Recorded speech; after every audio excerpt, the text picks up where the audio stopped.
7th June 2023 at 9:30. And a number of bills have been lined up for first reading, such as the Regional Development Authorities Bill, National Assembly Bill number 7 of 2023. The principal object of this bill is to consolidate the laws relating to regional development and to provide for the establishment, powers and functions of the 6 existing regional development bodies. The bill standardizes the functions of regional development authorities subject to the unique areas of operation of each regional development authority. It further standardizes the membership of the boards of each regional development authority to 11 members in line with the best practices in corporate governance. Another bill that has been lined up for debate for the first reading this afternoon is the Public Finance Management Amendment Bill. The principal object of this bill is to amend the Public Finance Management Act of number 18 of 2012 to operationalize the public debt and borrowing with regard to framework for monitoring the level of public debt, to align it with the provision of Article 214, Sub-Article 2 of the Constitution, which defines public debt to mean all financial obligations attendant to loans raised or guaranteed and securities issued or guaranteed by the national government. Another bill that has been lined up for first reading this afternoon is the Conflict of Interest Bill. The principal object of this bill is to provide for the management of conflict of interest in the discharge of official duties. Part 1 of the bill provides for the preliminary matters, including the application of the bill and interpretation. Part 2 provides for the administration of the Act and vests the administration of the Act on the Ethics and Anti-Corruption Commission. It sets out the functions and powers of the Commission in relation to the management of conflict of interest. There are other parts, such as Part 3, Part 4, Part 5, which provides for the lodging of complaints and conduct of investigations, among others. The Privatization Bill has also been lined up for the first reading this afternoon. The principal object of this bill is to provide a revised regulatory framework for the privatization of public entities with a view to improving the efficiency and competitiveness of Kenya's productive resources. The bill provides, among others, the preliminary matters, including the short title and interpretation of terms used in the bill. It further sets out the transactions to which the Act shall not apply, the guiding principles of the Act, and the purpose of undertaking privatization. Part 2, which contains Clause 7 to 17, provides for the coordination and oversight of privatization matters. It outlines the functions of the Cabinet Secretary, provides for the establishment, functions and administration of the Privatization Authority, and the appointment and functions of the Managing Director, the Corporation Secretary, and the staff of the authority. If you're just joining us, the business of the National Assembly is about to begin. On your screen, there is some activity which signals the arrival of the maize, followed by the presiding speaker. And all this is brought to you courtesy of the Parliamentary Broadcasting Unit in conjunction with the Kenya Broadcasting Corporation. The Speaker of the National Assembly, Honorable Moses Wetangula, stepped into the chambers. This broadcast is also available on YouTube, courtesy of the Parliament of Kenya YouTube channel. You can watch this broadcast on the go. Now, I will hand you over for this live broadcast of the National Assembly proceedings. My name is Edward Kabasa. Enjoy your viewing.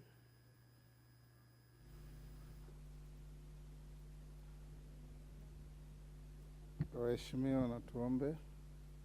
Ewe Mwenyezi Mungu, ambaye kwa hekima na wema wako umetiwa nyadhifa za viongozi na mabunge kwa ustawi wa jamii na utawala wa haki wa wanadamu, twakusihi utazame kwa neema nyingi sisi watumishi wako ambao umeridhika kutuita ili tutekeleze shughuli muhimu za jamhuri yetu.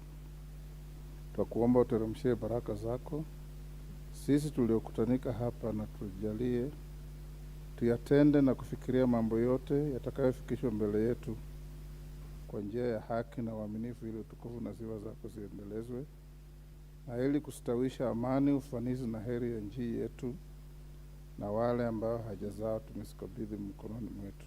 Amen.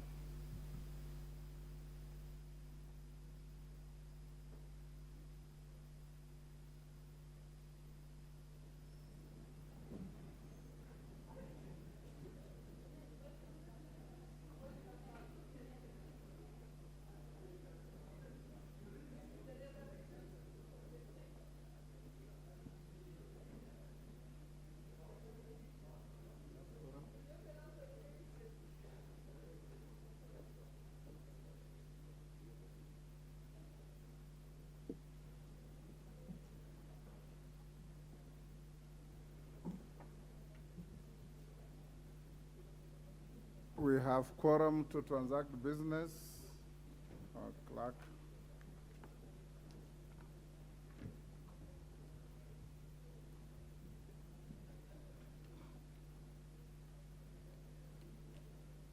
Order number 1, administration of oath. Order number 2, communication from the chair. Honorable Quorum, take your seat, the nearest.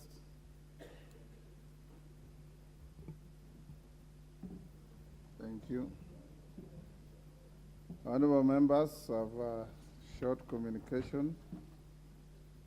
Honorable members, I wish to welcome you back to the House from the long recess.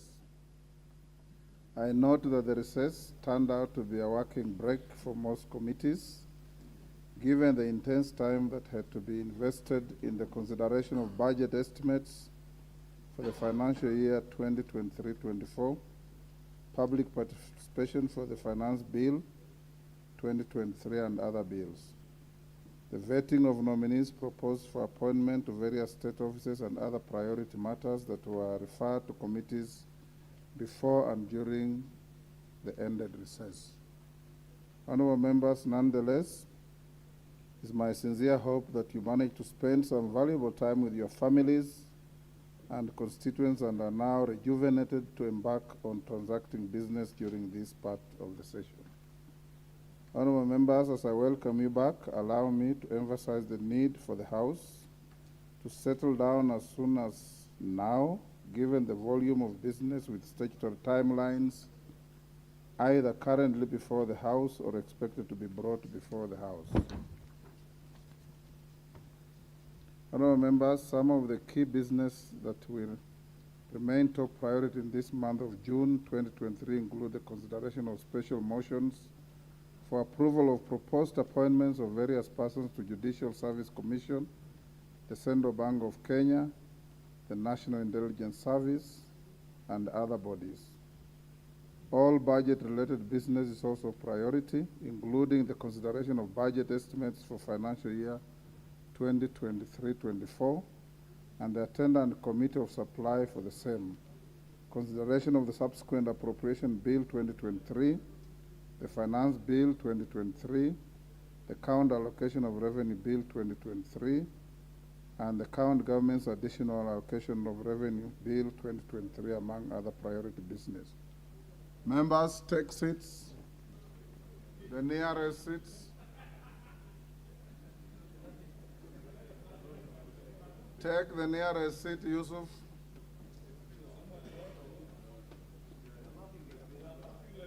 Members, the nearest seats are not normally the seats you occupy every day.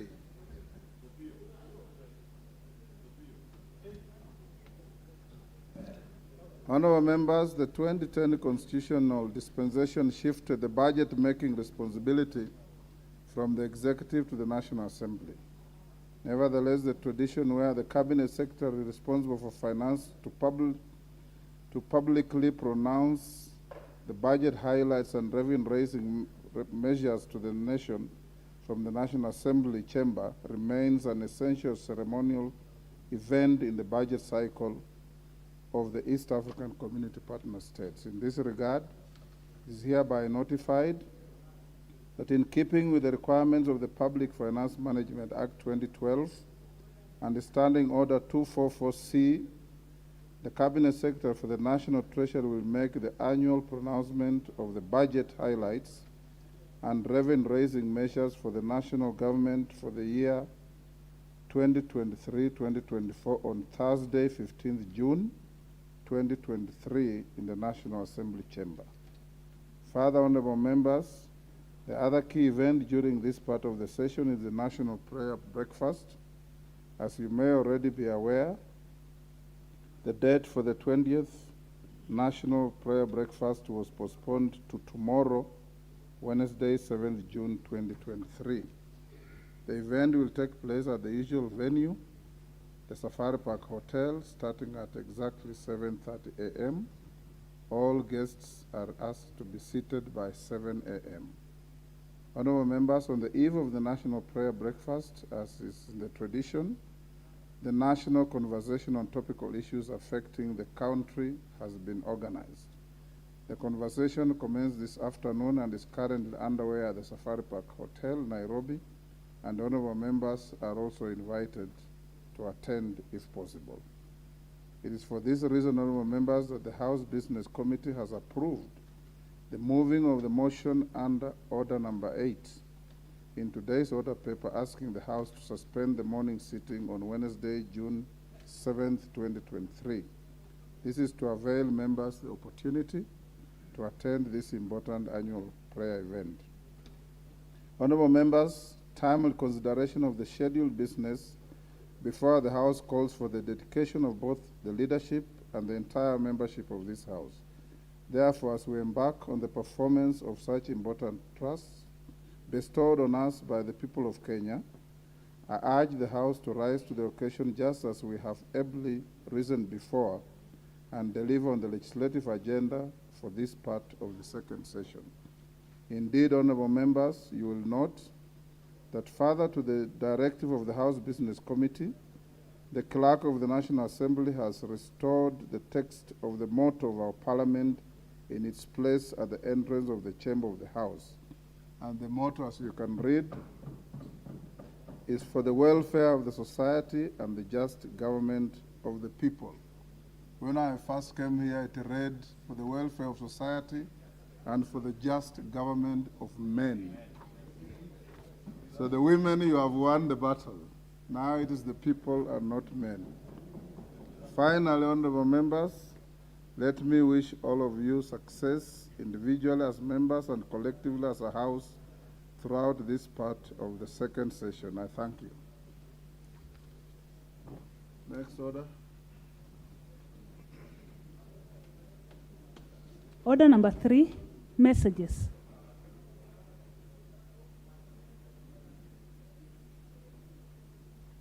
Honorable members at the bar, take your seats.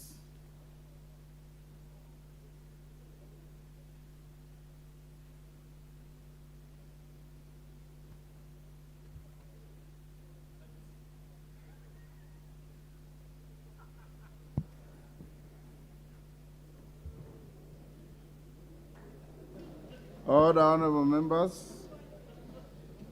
Honorable members, I have a few messages to deliver to the House. Take your seat.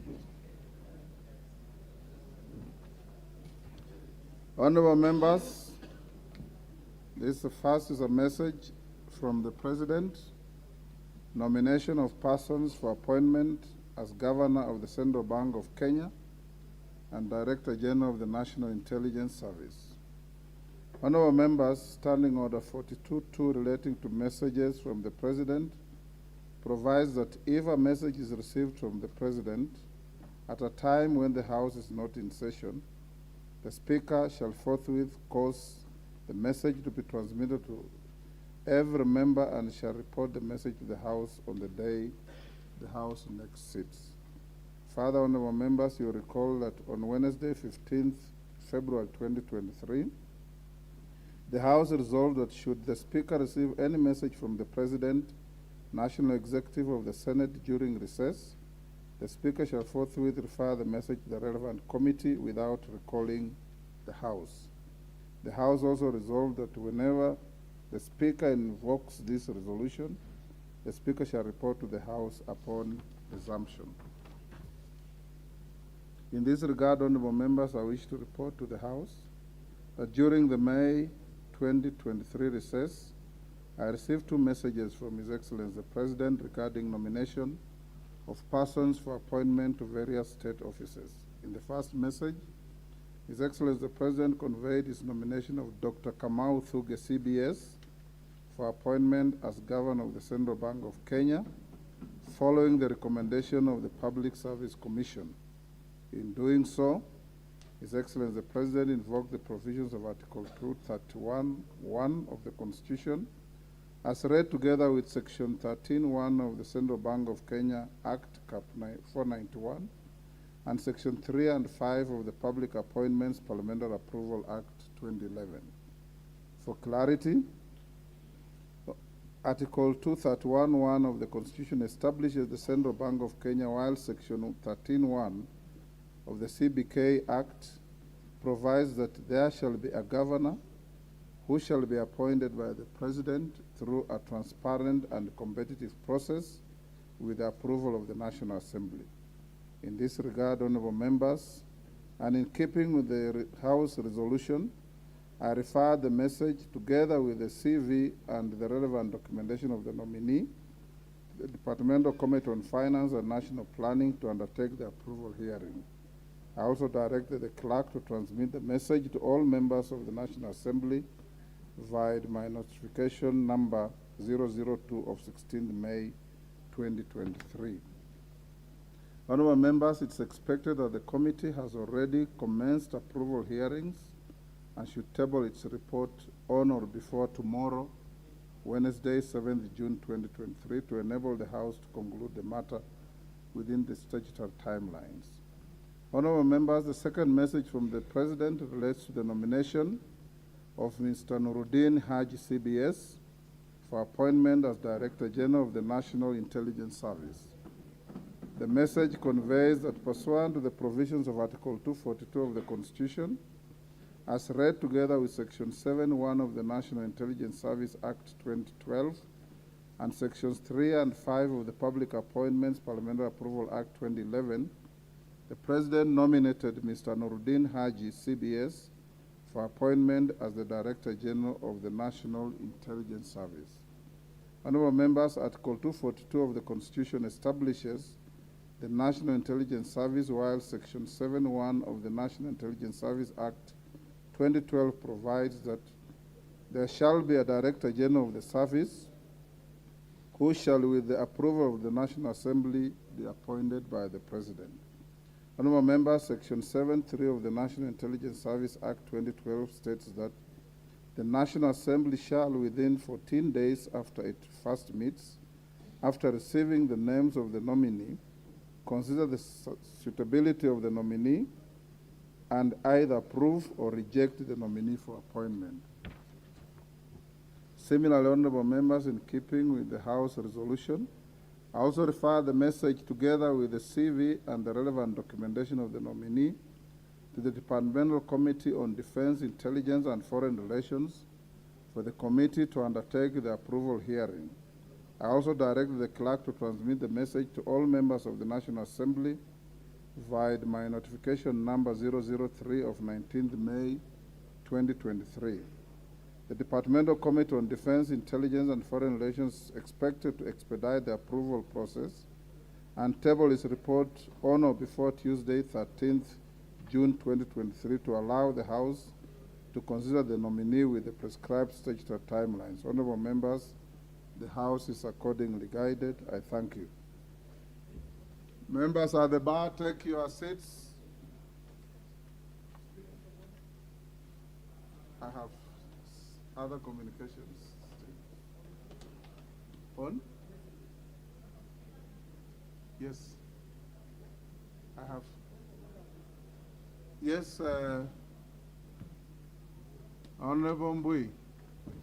Thank you, Mr. Speaker. Speaker, I rise on Standing Order 42, 4 on messages from the President, and Part 4 talks about messages from the CS. And Mr. Speaker, it's about a message that you read to the House here last year before we went on the last recess from the CS for Treasury, where he had indicated that he would be releasing funds for the National Government Constituency Development Fund to a tune of GAF to a tune of about 2 billion per week. And later on, Mr. Speaker, he defaulted. Later, when we were doing an induction of our new members, he also again sent you with a written communication which you delivered in Mombasa. And again, he had also promised to be releasing 2 billion per week. Mr. Speaker, the financial year is coming to an end very soon, and members have not received this money in their constituencies for development. And so, Mr. Speaker, I wanted to ask that you help us to protect the dignity of the House, because the letters came through you, you read them to us, they are unanswered, and they have not been fulfilled. And once beaten, twice shy, Mr. Speaker. And you being third in command in the country, Mr. Speaker, you need to save this House so that we don't become the laughingstock of the nation. Thank you, Mr. Speaker. We need your guidance, please. Honorable Mbui, let me finish with the messages, then we can come back to what you are saying.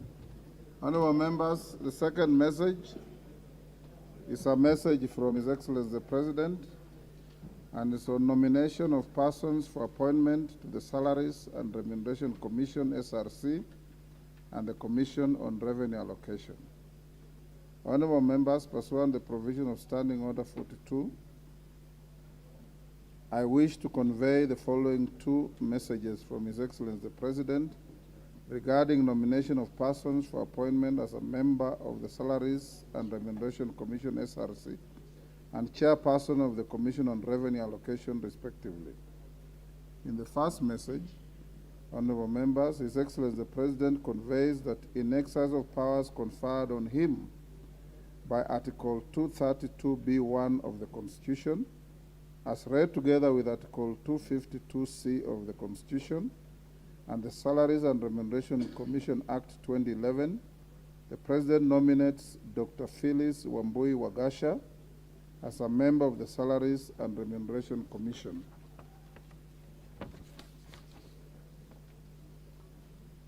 Honorable members, the second message from the President relates to the nomination of a person for appointment as a chairperson of the Commission on Revenue Allocation, CRA. The message conveys that pursuant to Article 215(2)(a) of the Constitution and Section 3 and 5 of the Public Appointments Parliamentary Approvals Act number 33 of 2011, the President nominates CPA Mary A.C. Wanyonyi as chairperson of the Commission on Revenue Allocation. Honorable members, His Excellency the President now seeks the approval of the nominees by this House. Honorable members, Standing Order 45 provides that upon receipt of notification of a nomination for appointment, such a nomination shall stand committed to the relevant departmental committee for consideration. In this regard, pursuant the provision of Standing Order 45 and Paragraph 3 of the Standing Order 42, messages from the President, I hereby refer the messages from His Excellency the President together with the CV, the report of the selection panel, and other testimonials of the nominees. With regard to the nominee for appointment as a member of the Salaries and Remuneration Commission, to the Departmental Committee on Labor, and with regard to the nominee for appointment as chairperson of the Commission on Revenue Allocation, to the Departmental Committee on Finance and National Planning. Honorable members, whereas the enabling statutes provide for 14 days within which the House is expected to consider such nominees, Section 8 of the Public Appointments Parliamentary Approval Act 2011 requires the National Assembly to undertake the exercise within 28 days. In this regard, honorable members, The committees are expected to immediately commence the approval process and notify the nominees and the general public of the time and place for holding the approval hearings, and thereafter, upon conclusion of the hearings, table their report by 27th June 2023 to enable the House to consider the business within the prescribed statutory timelines. The House is accordingly guided. I thank you. Members at the bar, take your seats. Take the nearest seat. I have another communication. The nearest seat. Obviously, the word nearest is strange to Honorable Kaluma.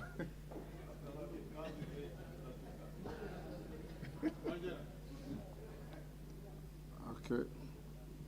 Honorable members, the next message is also from His Excellency the President, and this is nomination of persons for appointment as principal secretaries.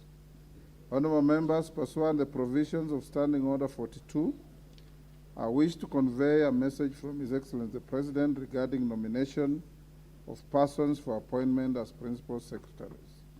In the message, His Excellency the President conveys that in exercise of powers conferred on him by Article 132(2)(d) of the Constitution as read together with Sections 3 and 5 of the Public Appointments Parliamentary Approval Act 2011, he nominates the following persons for appointment as principal secretaries. 1, Ms. Salome Wairimu Muhia Biako, State Department for Correctional Services, Minister of Interior and National Administration. 2, Ms. Anne Njokiwa Ng'ombe, State Department for Performance Management and Delivery Services, Office of the Prime Cabinet Secretary. Honorable members, Article 132(2)(d) of the Constitution provides that the President shall nominate and with the approval of the National Assembly appoint and may dismiss principal secretaries. In this regard, His Excellency the President now seeks the approval of the said persons by the National Assembly. Honorable members, Standing Order 45(1) requires that upon receipt of notification of nomination of appointments, such nominations shall stand committed to the relevant departmental committees for consideration. In this regard and pursuant to the provision of Standing Order 45 and paragraph 3 of Standing Order 42, messages from the President, I hereby refer the message from the President together with the certificate of presidential nominations, the CVs, and other testimonials of the nominees to the respective departmental committees as follows.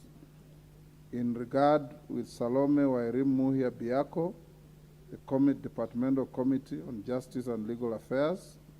With regard to Anne Njokiwa Ng'ombe, Departmental Committee on Administration and Internal Security.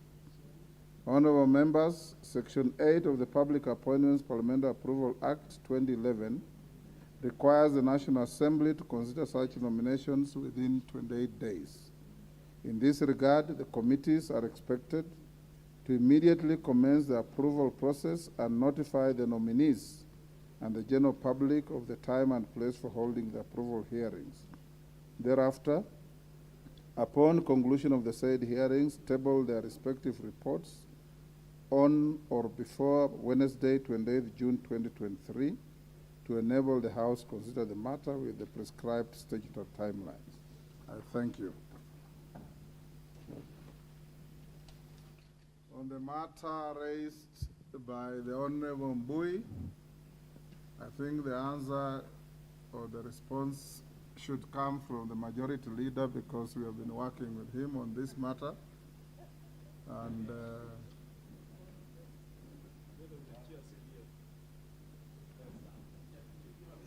the majority leader will wield more authority on this than the chair CDA.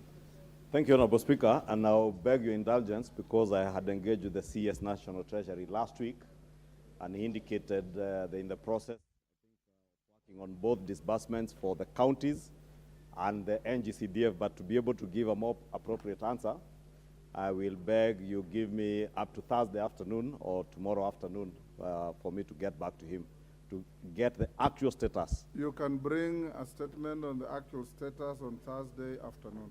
Thank you, Honorable Speaker. Next order.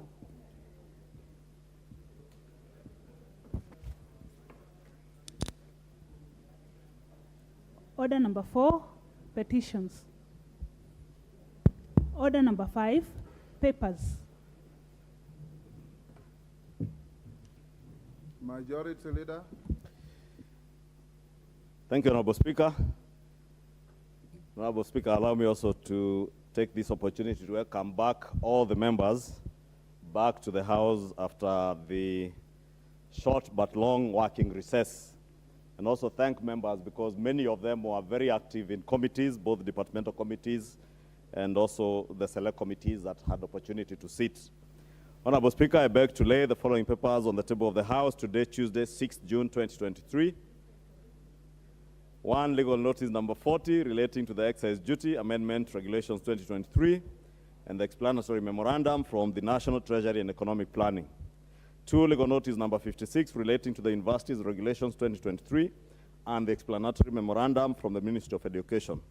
3, legal notice number 57 relating to the access to information general regulations 2023 and the explanatory memorandum from the Ministry of Information, Communication and the Digital Economy. 4, legal notice number 58 relating to the Public Finance Management National Peace Support Operations Fund Regulations 2023 and the explanatory memorandum from the National Treasury and Economic Planning. 5, the draft Public Finance Management Regulations and Public Participation Engagement Report on amendments to the PFM Act 2012 and its attendant regulations. 6, report of the special groups, youth, women, and persons with disability under the 30% preference and reservation scheme for the July to December 2022 period from the Public Procurement Regulatory Authority. 7, quarterly report of the economic and budgetary review for the financial year 2022-2023 from the National Treasury and Economic Planning. 8, reports of the Auditor General and financial statements in respect of the following institutions for the year ended 30th June 2022 and the certificates therein. A, Kenya Law Reform Commission. B, Office of the Data Protection Commissioner. C, Kipchabo Tea Factory. D, Kenya Dairy Board. E, the Orange Democratic Movement Party. F, Jubilee Party. G, Kenya Veterinary Vaccines Production Institute. H, Kenya National Library Service. I, New Kenya Cooperative Creameries Limited. J, New Kenya Planters Cooperative Union, New KPCU. K, Communications Authority of Kenya, Universal Service Fund. I, Kenya Leather Development Council. M, Agricultural Development Corporation. N, Technical and Vocational Education and Training Authority. O, Universities Fund. P, National Environment and Management Authority. Q, Kenya Medical Supplies Authority. R, KAS-FC Talanta. S, Kenya Universities and Colleges Central Placement Service. T, Kenya National Innovation Agency, Kenya. U, National Museums of Kenya. V, National Council for Persons with Disabilities. W, Kenya Film Commission. X, Assets Recovery Agency. Y, Communications Authority of Kenya. And lastly, the Western Kenya Rice Mills Limited. Honorable Speaker, I am asked by the Deputy Speaker to also give special recognition and welcome back to the House to the Honorable Junet Mohammed, who has been away for some time.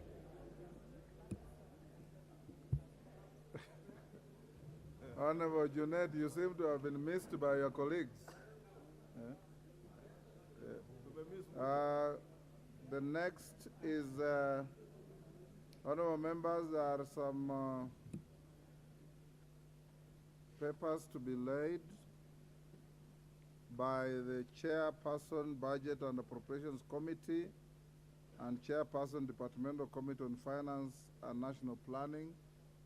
We will stay them. They'll lay those papers around 4-5. They're still in their committee meetings. Chairperson, Committee on Regional Integration. Honorable Wanjiku Muhia. Thank you, Honorable Speaker. I beg to lay the following paper on the table of the House today, Tuesday, June 6th, 2023. This is the report of the Select Committee on Regional Integration on its visit to semi-autonomous institutions of the East African Community in Arusha, Tanzania from 2nd to 8th of April, 2023. Thank you, Angie Kumuhia. Next, the chairperson, Departmental Committee on Defense, Intelligence, and Foreign Relations, Nelson Koech. Thank you, Honorable Speaker. Honorable Speaker, I beg to lay the following paper on the table of the House today, Tuesday, the 6th of June, 2023, the report of the Departmental Committee on Defense, Intelligence, and Foreign Relations on its vetting of the nominee for appointment as the Director General of the National Intelligence Service.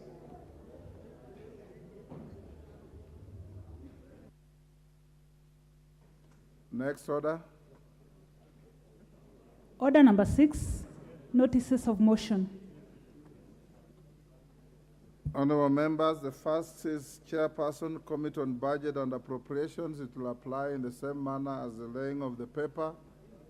When he lays the paper, he'll also give his notice.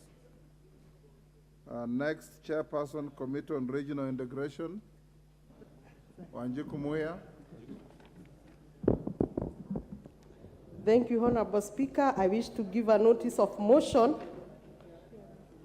that this House adopt the report of the Select Committee on Regional Integration on its visit to semi-autonomous institution of the East African Community in Arusha, Tanzania, from 2nd to 8th April, laid on the table of the House today, Tuesday, 6th June, 2023. Thank you. Next, Chairperson, Departmental Committee on Finance and Planning. He will give the notice at the time he lay the paper for the report. Next, Chairperson, Departmental Committee on Defense, Intelligence, and Foreign Relations. This is a notice of motion, vetting of a nominee for appointment as a Director General of the National Intelligence Service. Honorable Speaker, I beg to give notice of the following motion, that taking into consideration the findings of the Departmental Committee of Defense, Intelligence, and Foreign Relations in its report on the vetting of a nominee for appointment as the Director General of the National Intelligence Service, laid on the table of the House on Tuesday, 6, 2023, and pursuant to Section 7, Subarticle 3B of the National Intelligence Service Act 2022, this House approves the appointment of Mr. Nordin Mohammed Haji, CBS, OGW, as the Director General of the National Intelligence Service. Thank you. Next order.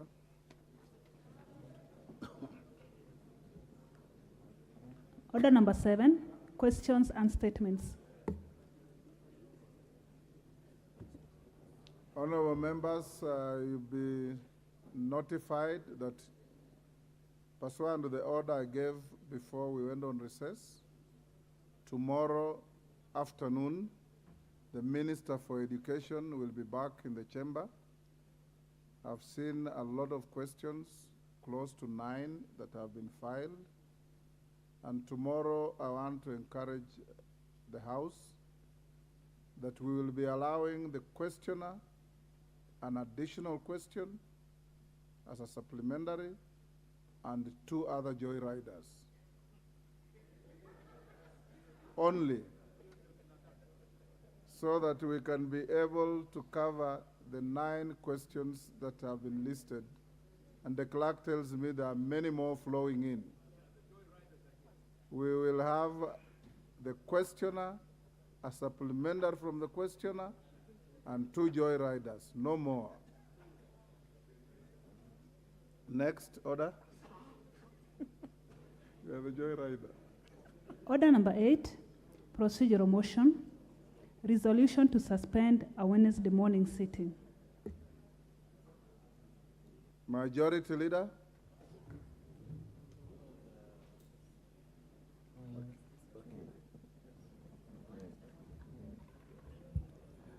Honorable Speaker, That pursuant to the provision of Standing Order 28.4, calendar of the Assembly, this House resolves to suspend the morning sitting of Wednesday, 7th June 2023 at 9:30 a.m. The motion having been approved by the House Business Committee this morning is to allow members of the House to attend and participate in the 20th National Prayer Breakfast in the venue alluded to by the Honorable Speaker. The National Prayer Breakfast is now an annual event and organized by the Parliament of Kenya. Honorable members, as leaders, it is vital to hold and be part of such important activities. I therefore call for all members of the House to attend. Going forward, the National Prayer Breakfast will be one of the many activities in our calendar. With these few remarks, I beg to move and request the Honorable Chip Konga to second. I thank you, Honorable Speaker. Order, honorable members. It was agreed in House Business Committee that the majority moves, the minority leader seconds. When did that change? Wandai? Go ahead and second. We must honor what we agreed in the House Business Committee. You know, ordinarily, I do second motions moved by the leader majority, not his deputy, but all the same. All the same, I will proceed to second the motion. Yes. But with these remarks, Honorable Speaker. Yes. Honorable Speaker, I think it has now become a tradition every year for the National Assembly, indeed the Parliament of Kenya, to host the National Prayer Breakfast.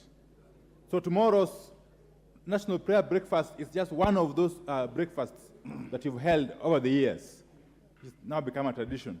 Mr. Speaker, it's an occasion when the nation needs to reflect, really, on where it's standing, the gains has made, and perhaps what lies ahead. So it's an occasion which should be, in my view, made to remain solemn as an event for thorough reflection. Mr. Speaker, let me confess that in the past, I personally haven't had the occasion to attend the National Prayer Breakfast. But for tomorrow, I will be attending. Tomorrow's National Prayer Breakfast, I will be attending. And I encourage members from across the political divide to turn up in the large numbers and attend the National Prayer Breakfast, which is scheduled for tomorrow. Of course, I must add the rider that my own leader, the Right Honorable Raila Amolo Odinga, and the entire leadership of the Azimio La Umoja One Kenya coalition will not be in attendance. So they will be engaged in other national business or duties elsewhere. That notwithstanding, the entire Azimio leadership in the House, indeed, plus its membership, will be in attendance. And we hope that this particular National Prayer Breakfast will be of a different kind. Because in the past, we haven't lived to the spirit of the National Prayer Breakfast. Many times we have gone there, made lofty speeches, high-sounding remarks. At the end of the day, we go back to our usual selves. So let's hope that this event of tomorrow will be a different one, so that from there we can actually, for sure, embark on a renewal of the nation. Mr. Speaker, as I conclude, you know we may differ in very many things, as is expected anyway in politics. But one thing that is for sure a fact is that we all need God, Mr. Speaker. We all need God. And we must continually pray to God, collectively and individually, so that this country can be rescued. You never know, Mr. Speaker. This prayer event might actually soften people's hearts and perhaps lead to the withdrawal of the offending finance bill 2023. You never know. You never know. You never know. That's why I encourage my members, please stand up in your numbers tomorrow so that we can pray together and seek God's intervention. Thank you. May God bless. I second. Honourable members, I propose the question, which is that pursuant to the provisions of Standing Order 28.4, calendar of the Assembly, this House resolved to suspend the morning sitting of Wednesday, 7th June 2023 at 9:30 a.m. Majority Leader. Majority Leader wants to say something. Thank you, Honorable Speaker. And Honorable Speaker, I rise to support that motion. And indeed, as a leader of minority in seconding, but also to tell him the deputy leader was moving on my behalf, was on a phone call behind. But Honorable Speaker, as a leader of minority, says that this prayer breakfast gives us an opportunity to come together as one people. Honorable Speaker, is our perfect opportunity to come together and reconcile ourselves first to our God. And I appreciate that the leader of minority also appreciates that the role God has in all our lives, irrespective of our political affiliation, Honorable Speaker. Two, it gives us the opportunity to also reconcile man to man. And therefore, I also look forward, Honorable Speaker, after the lofty speeches that would be at the prayer breakfast and the prayers, Honorable Speaker, because we cannot underestimate the value and the role that prayers play in our lives. Honorable Speaker, if you want to ask how powerful prayer is, ask those of us in Kenya Kwanza, we will tell you how powerful prayer is. And we never take it for granted. And just as the leader of minority has announced the presence of the entire leadership of the Azimio leadership in Parliament and the absence of the Azimio leadership outside of Parliament, let me also announce the presence in that prayer breakfast meeting of the entire leadership of the Kenya Kwanza coalition in Parliament, and also our party leaders led by none other than His Excellency the President, because he knows that it has taken prayers for him to be president today. It has taken prayers for us to enjoy the peace and tranquility that we enjoy today. And Honorable Speaker, we suffered a drought in this country that we have not experienced for a record 40 years, and we kept saying that it is the worst drought in 40 years. Honorable Speaker, you remember when the President and the Deputy President led Kenyans in a prayer meeting at Nyayo Stadium. People made fun of it.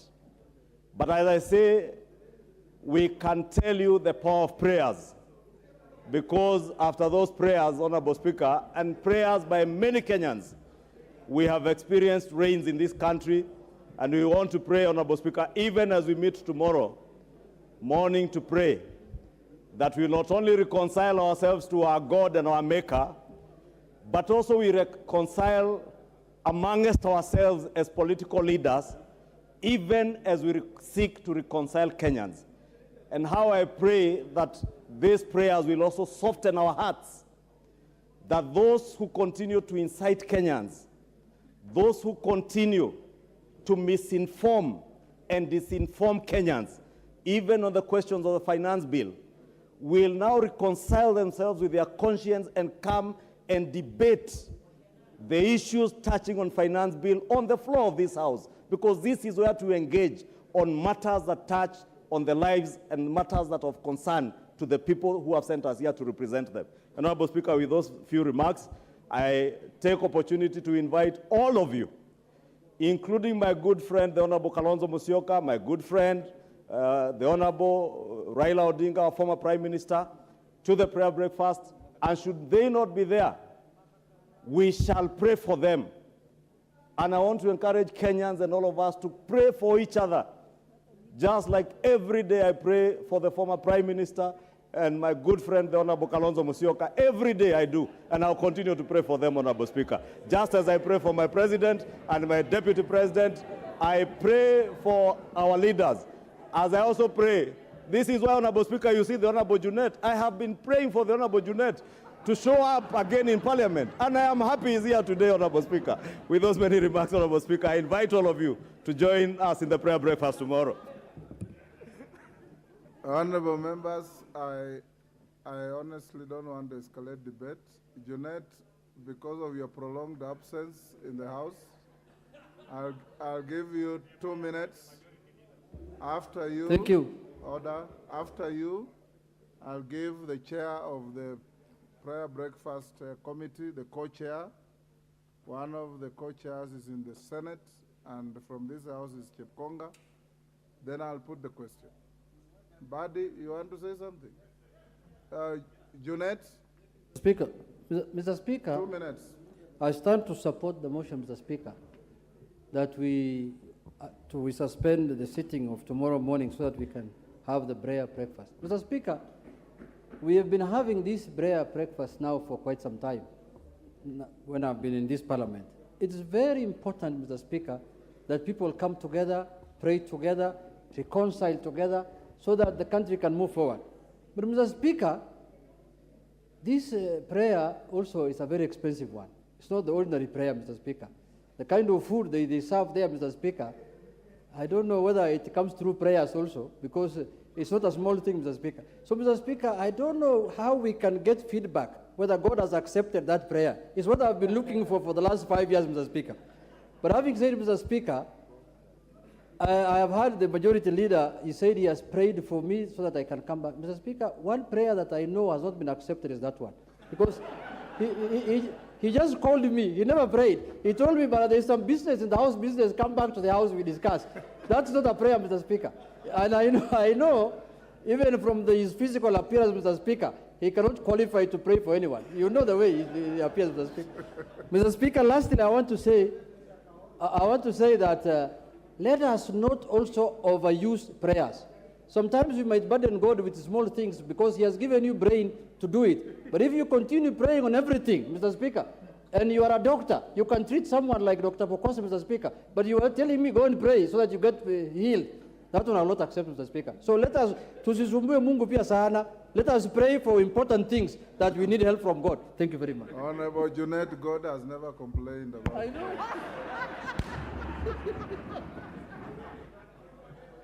Buddy, 2 minutes, then Chepkonga will close. Thank you, Mr. Speaker. Thank you, Mr. Speaker. Mr. Speaker, I also want to support this motion, although I want to announce early that I will not attend for my good reasons. I have very good reasons for not attending. I've shared with Honorable Chepkonga. I still want him to do a lot more to convince me to attend this prayer breakfast. Mr. Speaker, I hope the caliber of the preachers will be carefully chosen so that we don't end up with preachers who, after we leave Safari Park, then you see them involved in Shakahola kind of case. That would be a big shame for to this house.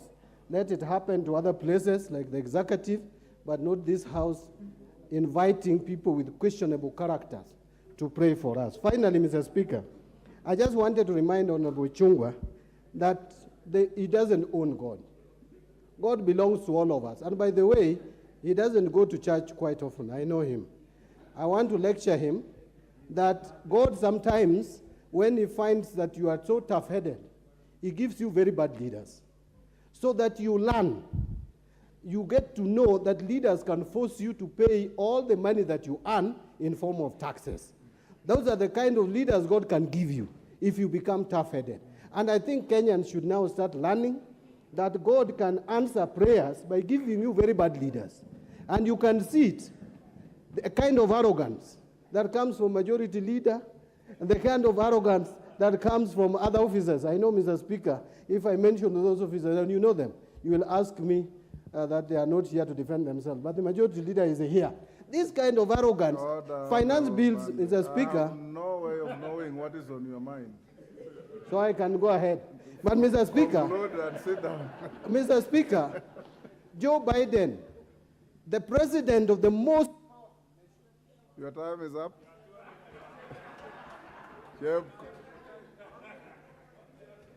Chepkonga, before you conclude, let me give Faith Kitau 1 minute, Faith.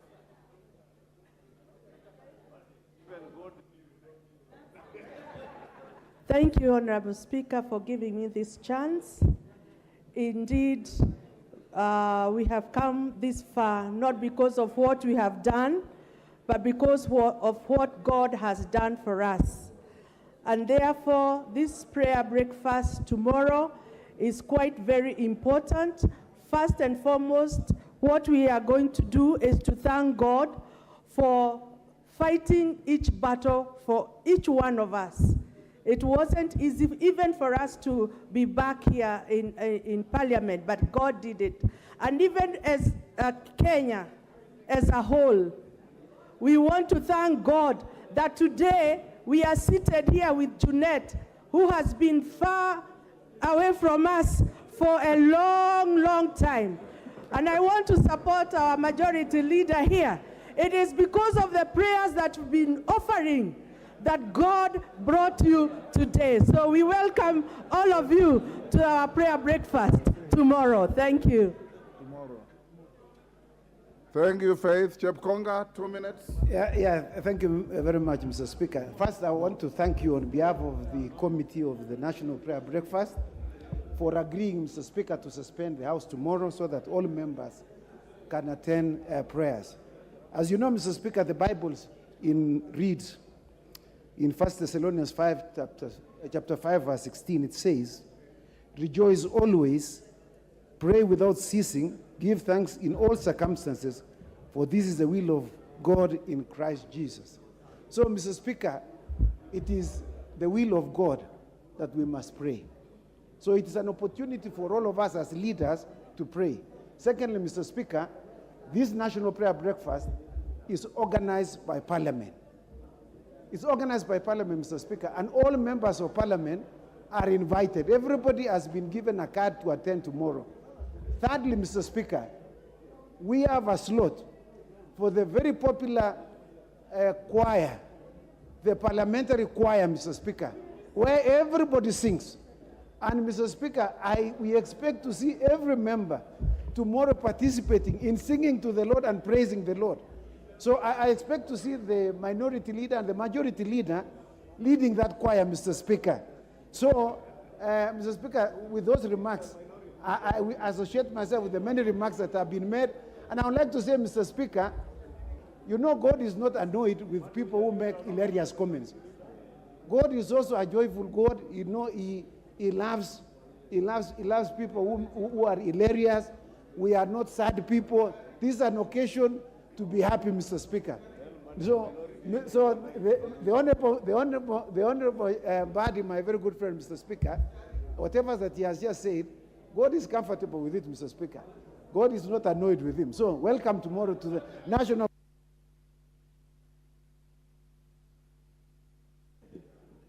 The Bible says you'll go to heaven with the trumpets and singing.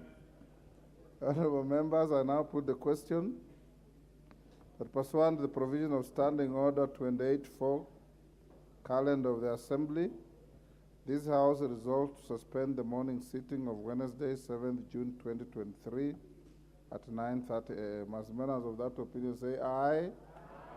Will those of the contrary opinion say nay? The ayes have it. Honorable members, before we go to the next order, allow me to acknowledge the presence of the following schools in the public gallery: Ithanga Secondary School from Gatanga, Muranga;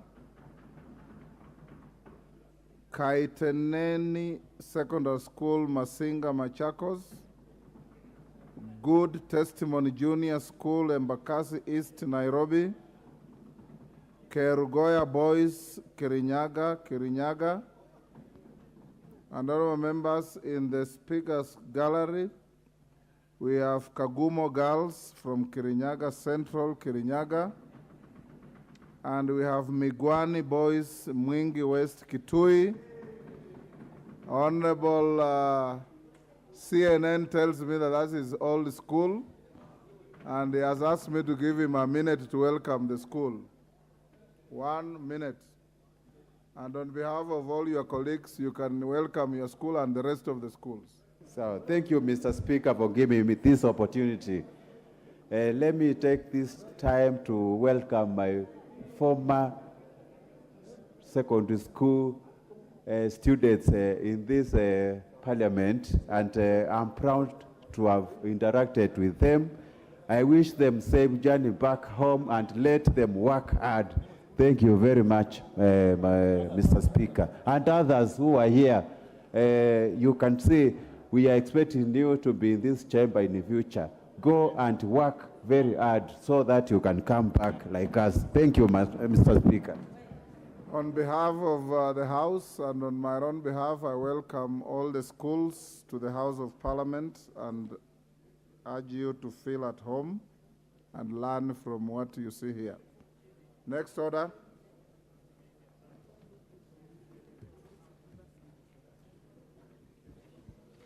Order number 9, the Regional Development Authorities Bill, National Assembly Bill number 7 of 2023, first reading. A bill for an act of parliament to consolidate the laws relating to regional development, to provide for establishment, powers and functions of regional development bodies, and for connected purposes. Order number 10, the Conflict of Interest Bill, National Assembly Bill number 12 of 2023, first reading. A bill for an act of parliament to provide for the management and regulation of conflict of interest and for connected purposes. Order number 11, the Public Finance Management Amendment Bill, National Assembly Bill number 16 of 2023, first reading. A bill for an act of parliament to amend the Public Finance Management Act and for connected purposes. Order number 12, the Food and Feed Safety Control Coordination Bill, National Assembly Bill number 21 of 2023, first reading. A bill for an act of parliament to provide for the coordination of the public institutions in the control of food and feed safety, to establish the office of the Food Safety Controller, to provide for the role of county governments in food and feed safety and for connected purposes. Order number 13, the Privatization Bill, National Assembly Bill number 22 of 2023, first reading. A bill for an act of parliament to provide for regulatory framework for the privatization of public entities, to establish the privatization authority and for connected purposes.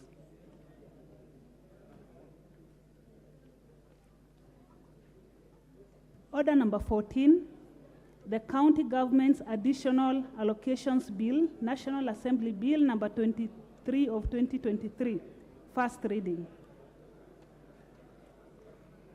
A bill for an act of parliament to provide for the additional allocations to county governments for the 2023-2024 financial year, the responsibilities of national government and county governments pursuant to such allocation and for connected purposes.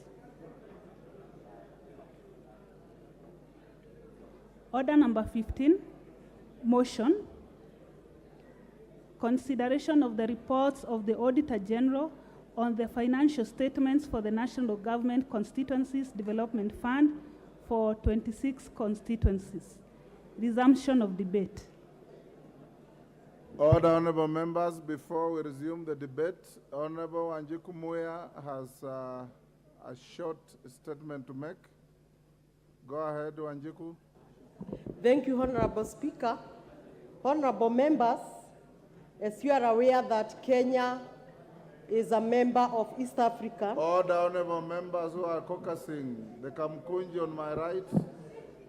And honorable members, this is very important. Yes. The Committee of Experts on the Constitutional Amendment for Political Confederation is ongoing here in Kenya and East Africa, and Parliament is expected to give your views.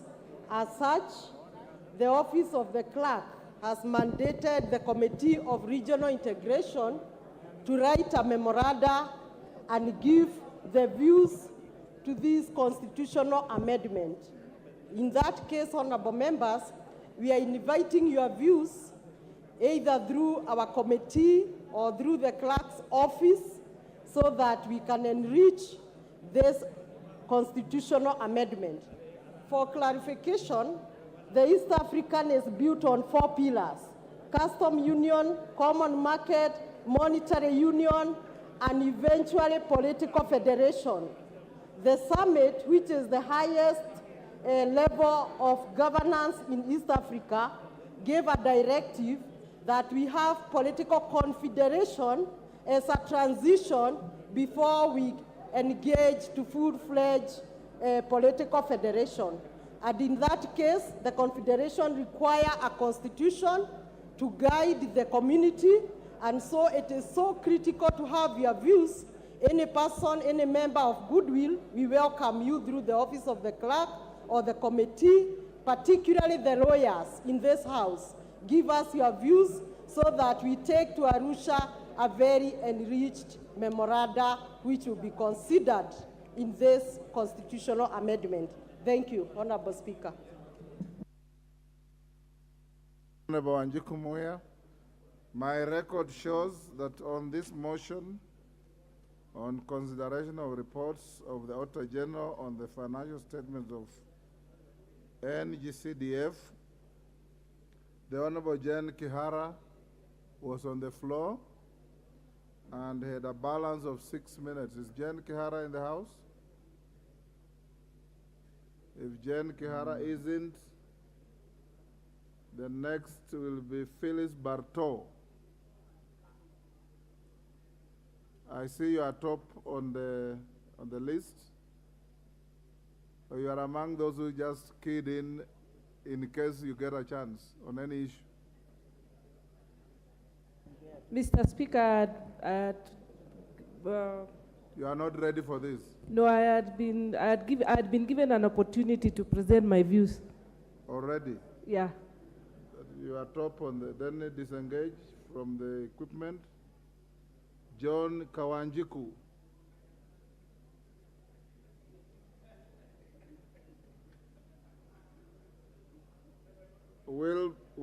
It appears Kawanjiku is ill prepared for this.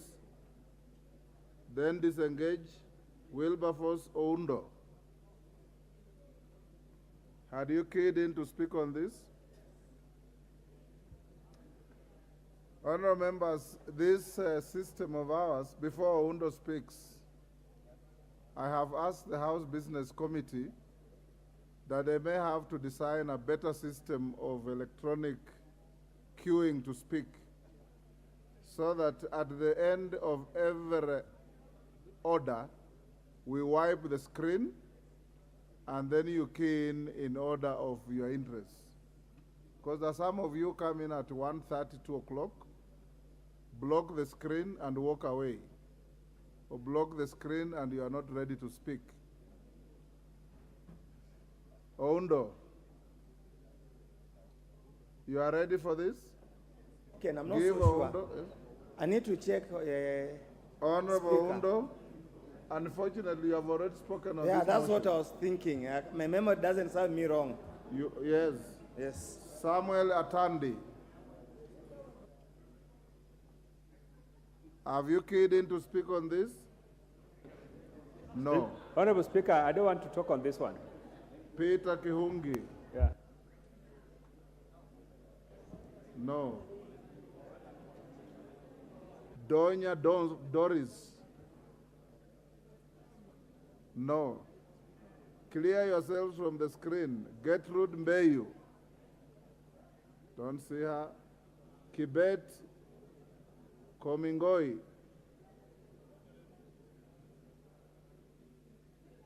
Geoffrey Ruku.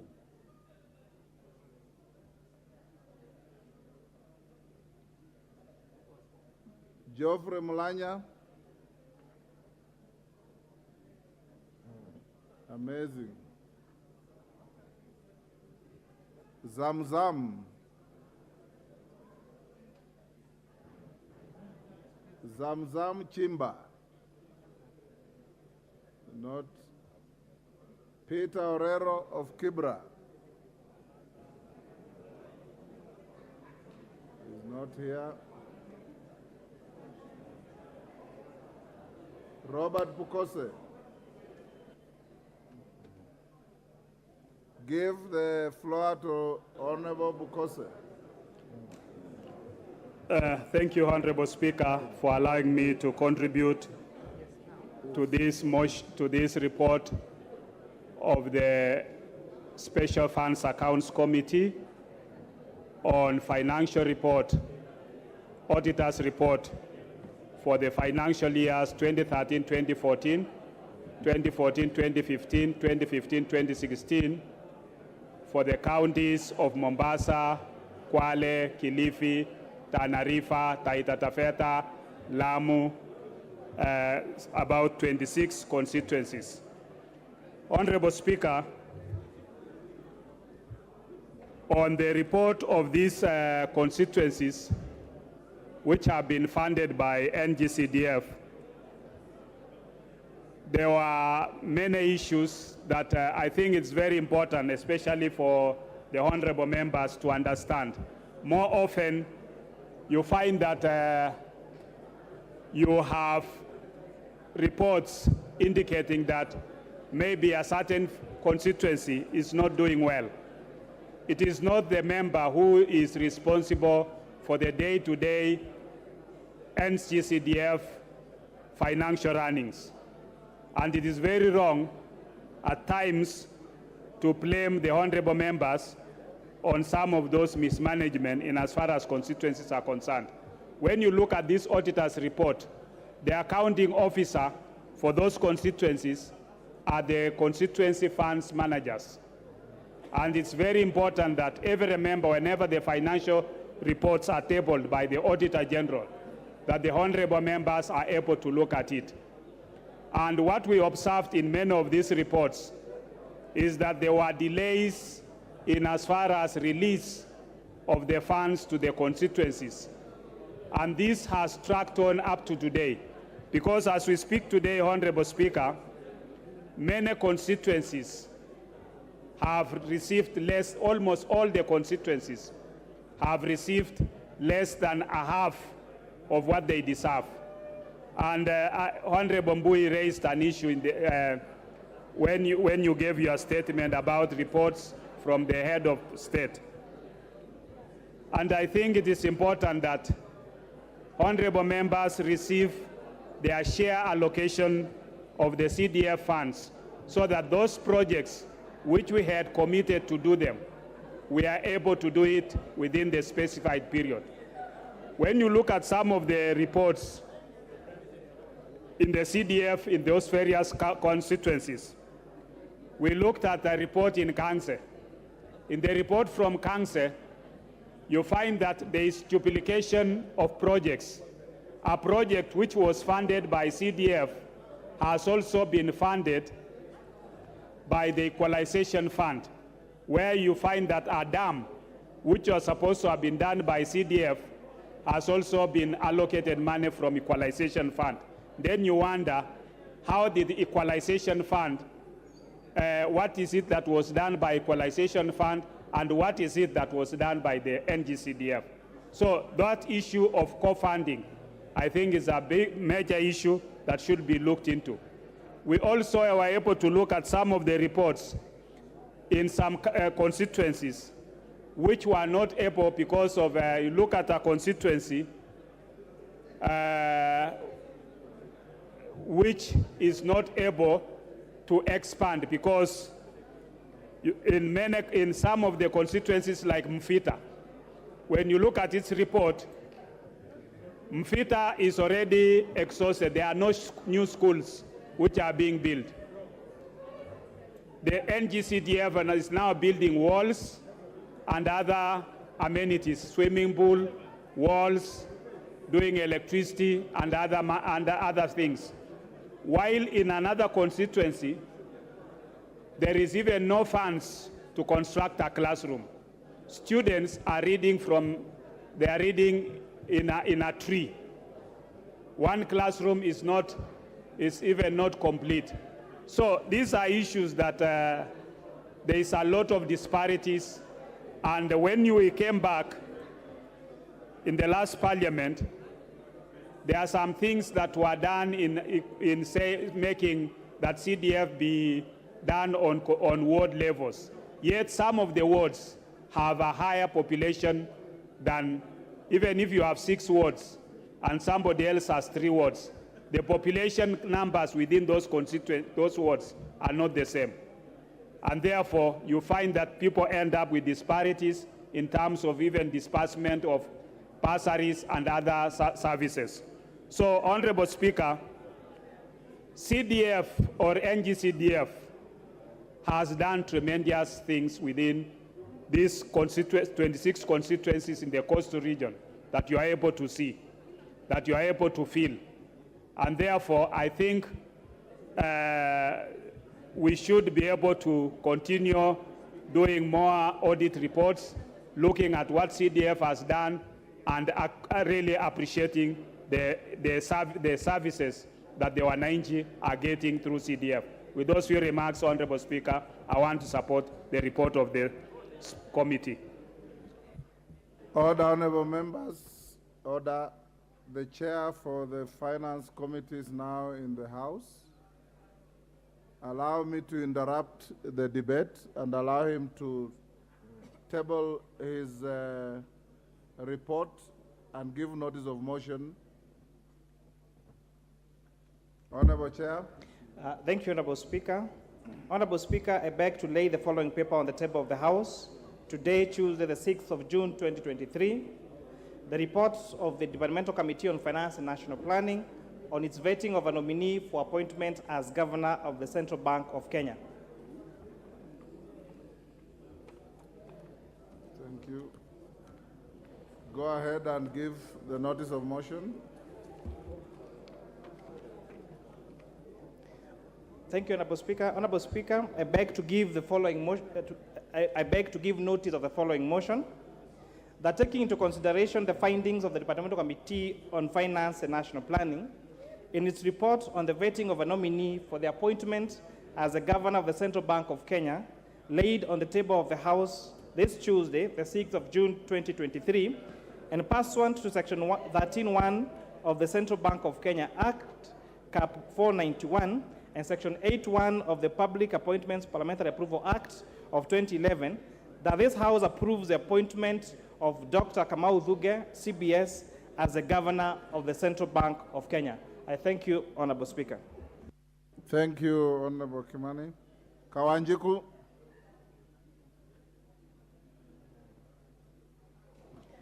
Thank you, Honorable Speaker. I take this opportunity first to appreciate you for giving me this opportunity so that I can be able to contribute towards this motion of great importance to our constituents and to our people within the constituency. Mr. Speaker, it is true that the Auditor General has done his part, but we need to appreciate the work that is being done by the Auditor General to make sure that there is transparency and accountability in terms of these funds, so that every time that even if the work of the Member of Parliament is not to oversee the whole kitty of the CDF, but he has a very important role of making sure that he patronaged the whole issue of the CDF, Mr. Speaker. And we have seen quite a number of development in terms of infrastructure and work being done by this fund, Mr. Speaker.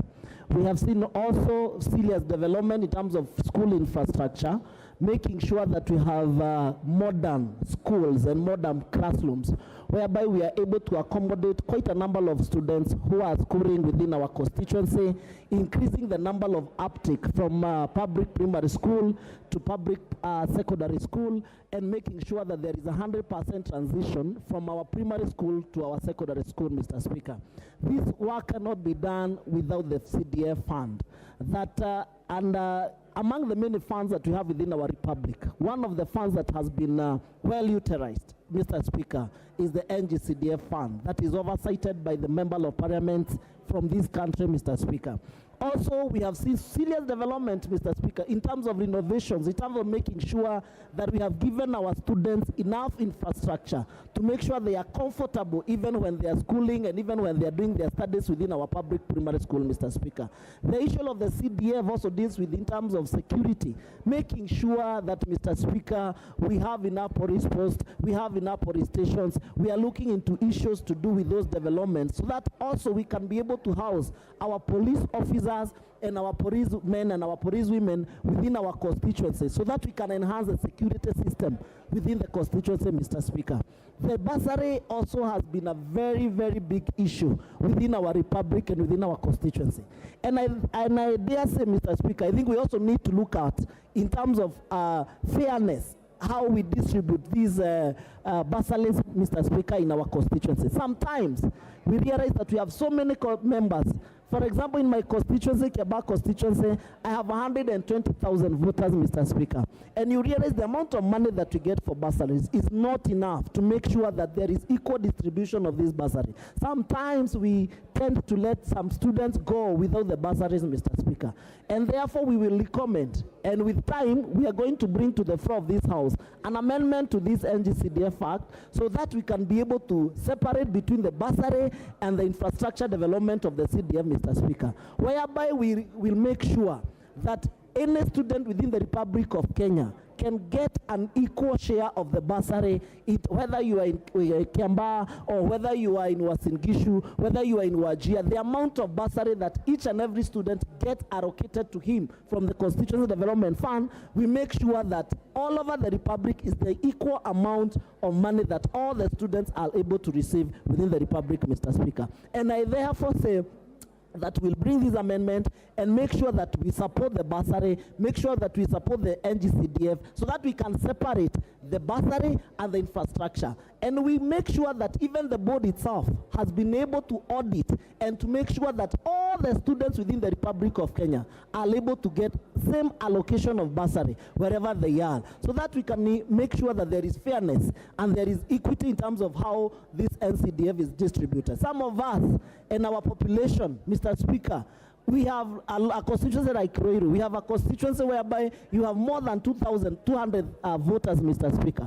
But the same amount of money you receive for the CDF from a constituency that has 25,000 voters is the same amount the person who has 120 or 250,000 voters is receiving, Mr. Speaker. And therefore it becomes very difficult in terms of how do you distribute these resources to all those members of your society. We had an incident whereby when people were coming to pick for bursaries form, we even lost a parent, Mr. Speaker, because it was on first come, first serve, Mr. Speaker. Therefore, we support the transparency and the accountability and whatever the Auditor General is doing, but we also make sure that there is equal distribution in terms of the resources, in terms of how much money we receive as a member, as a NGCDF, wherever we are, whatever the constituency, so that we can make sure that, Mr. Speaker, there is that equity and fairness in terms of the distribution. Therefore, the work the NGCDF is doing is amazing. You go to our constituencies, you'll see the boards all over that there is presence of the CDF or the money of the CDF wherever we are within our constituency. And therefore, Mr. Speaker, I like to support. Thank you. Kawanjiku,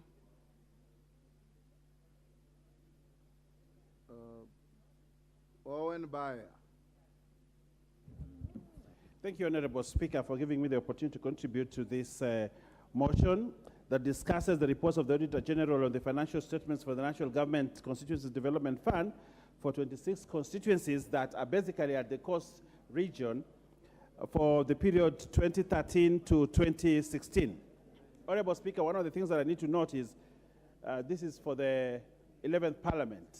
This report covers the 11th Parliament, and actually they are late. I just hope that the committee in charge of CDF now will be able to give us reports on time. Secondly, Honorable Speaker, I happen to have participated on this report when my friend Dr. Pokose came visiting at the coast to oversee, or to, when they were doing the audit, they were following on the audit queries. And I went around with Dr. Pokose. and I saw the kind of projects that were done and the issues that were raised. Honorable Speaker, it is important to note that CDF has significantly contributed to the development of this country, and more so at the cost where this report, which this report talks about. Honorable Speaker, constituencies that for many years had not been developed have seen development because CDF is there. One of them is the Ganze constituency, which this report reports on. We have seen some level of development there because CDF has been there. The many constituencies in the coast and the coast region generally, if you look at government investment in these constituencies, you'll actually see that it is investment through CDF. And we want to commend the government, and we want to commend the NG-CDF board for the good work. Mr. Speaker, it is also worth noting, although many court cases have been, people have gone to court to challenge CDF, but there's one thing that we can never escape from, that CDF has helped communities in terms of bursaries, Mr. Speaker, in terms of development of schools, in terms of development of police stations, in terms of development of environment and youth. Today, a youth in a remote area in Ganze or in Kilifi North can have a football, can wear a football jersey because NG-CDF has provided those facilities.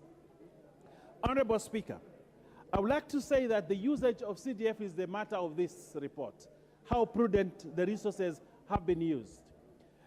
There are times when we worked with Honorable Pokose and we saw the shame on how members actually implemented CDF projects, where you are told that a school should have been built here, but you go there, there is no school. So I want to ask NG-CDF to actually strengthen the audit component so that as NG-CDF committees are given money, there is good audit to ensure that the resources are used very well. We have seen, Honorable Speaker, I will tell you, I'll tell this House that my constituency has benefited immensely from CDF, and under my stewardship of CDF, I think we have done a commendable job. We have developed schools, we have developed very good infrastructure for schools, for chiefs, secure for police stations, you know, things that can be seen tangible in terms of development. What I would like to say is to ask governors that are given resources, actually more resources, that through county governments we would like to see more development. But I want to say that, lastly, I want to say that NG-CDF has seen families that would not have taken their children to school. Now those children are in school and are retained in school and are able to finish up to Form 4 and are able to actually come home and say, I have qualified, I have a qualification.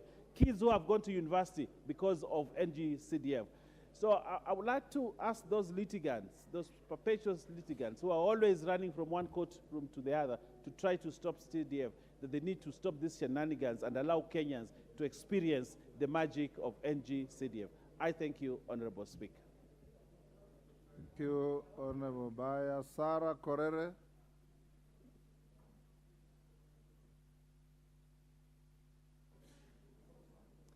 Thank you, Speaker. Speaker, I also want to add my voice to these audited reports of the CDF.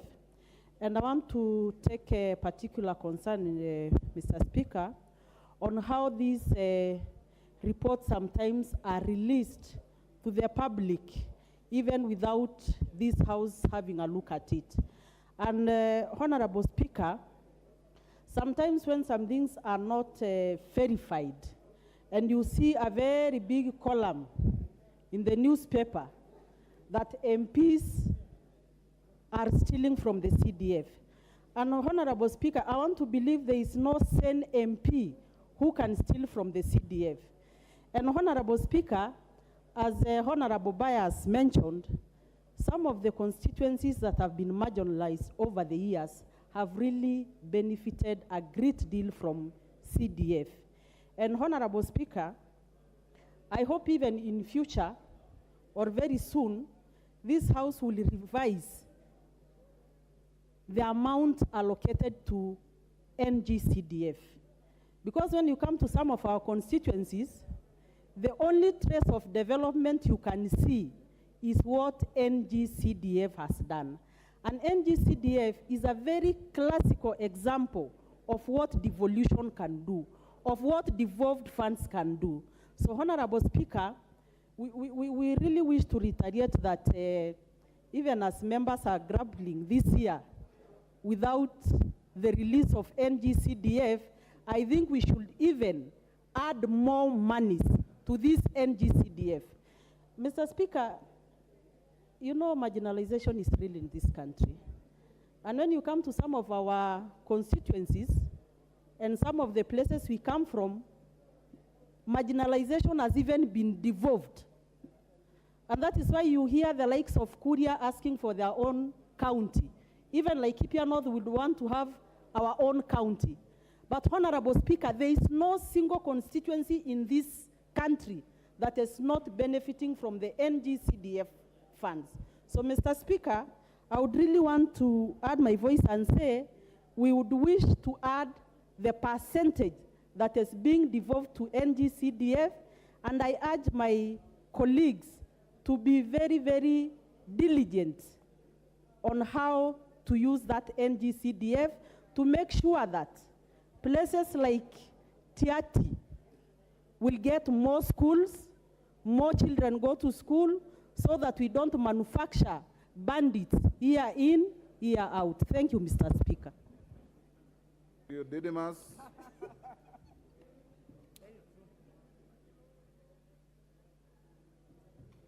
Thank you, Mr. Speaker, for giving me this opportunity.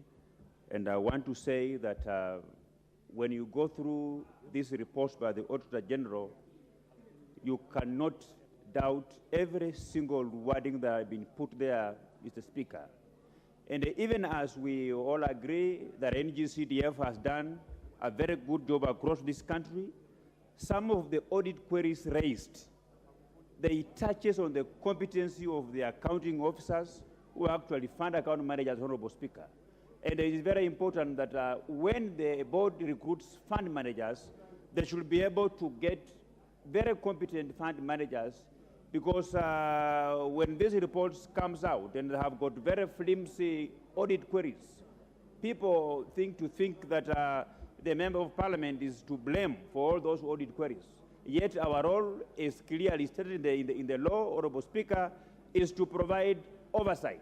So as a house, we should not, and even I want to challenge the NGCDF committee, that they should also be keen to ensure that any fund manager whose accounts has been audited and that they are very flimsy audit queries raised, such people, they should be put to account, they should be trained further, so that we don't allow the very flimsy audit queries to dent the reputation of the very good impacts that NGCDF is doing.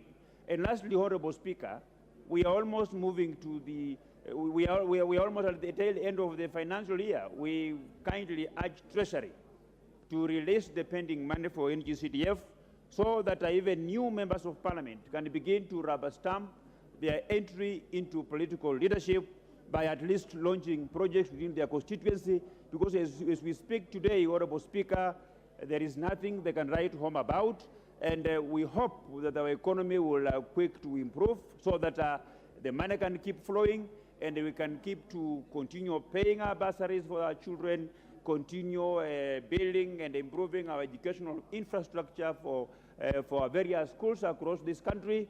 And as I finish, Honorable Speaker, I wish that even county governments, they should borrow or live on how NGCDF is managed, so that we also don't want to hear of situations where we have pending bills, projects that were abandoned by some previous people, projects that are initiated and they have no impact to the people. With these very few remarks, Honorable Speaker, I wish to support this motion. Caroli Omondi. Thank you very much, Right Honorable Speaker. I write to add my voice, though you've surprised me a little. I thought it would take a longer time, so I'd not crystallized my thoughts. You are nearly on the top of my yes, screen. But I think the work that we do with the NGCDF is quite clear, can be seen everywhere. But so far we've had some difficulties implementing most of the projects because of the economic situation of the country. I would just like to add my voice and urge that whatever can be done as soon as possible so that we get all the funding and initiate or commence all the projects we had for this financial year, the better for everybody. I hope it will be done soon so that it doesn't become an obstacle to the business that lies ahead of us, that we all understand how important it is. In fact, I hope it is being prioritized wherever the decision makers are so that the funds would be released as soon as possible to the various constituencies. Thank you very much, Honorable Speaker. Agnes Pareyo. Thank you, Mr. Speaker, for giving me this opportunity to contribute to the report, to the auditor's report on NGCDF. And NGCDF is a fund that is really helping in our constituencies. Most of the work that is done in our constituencies are by using these funds from NGCDF. If it were not for these funds, some of our children could be studying under a tree. But because of the NGCDF, they are now able to have classrooms, and our people are benefiting from bursaries. And that's why I stand to support and say that NGCDF is a fund that is being seen in all our constituencies. And through you, Mr. Speaker, I would like to ask the Treasury to release these funds because we have not been able to make use of these funds. And in the report, I think some of the comments that are in the report are not from the members of parliament. And therefore, we need to have competent officers that can be able to manage these funds and do the reports at the right times and do the right things. Because we have officers who are not competent, who come to our constituencies, and sometimes they don't even know what they are doing. So I think it is important for the management to make sure that the officers that we have in our constituencies know what they are doing and are able to account for this money the way it's supposed to be done. So I stand to support. Thank you. Thank you, Ma'am Agnes. Before I give the next, I want to allow the chair of the Committee of Budget and Appropriations to table your report and give your notice of motion. I had stayed your order on your request. Are you ready?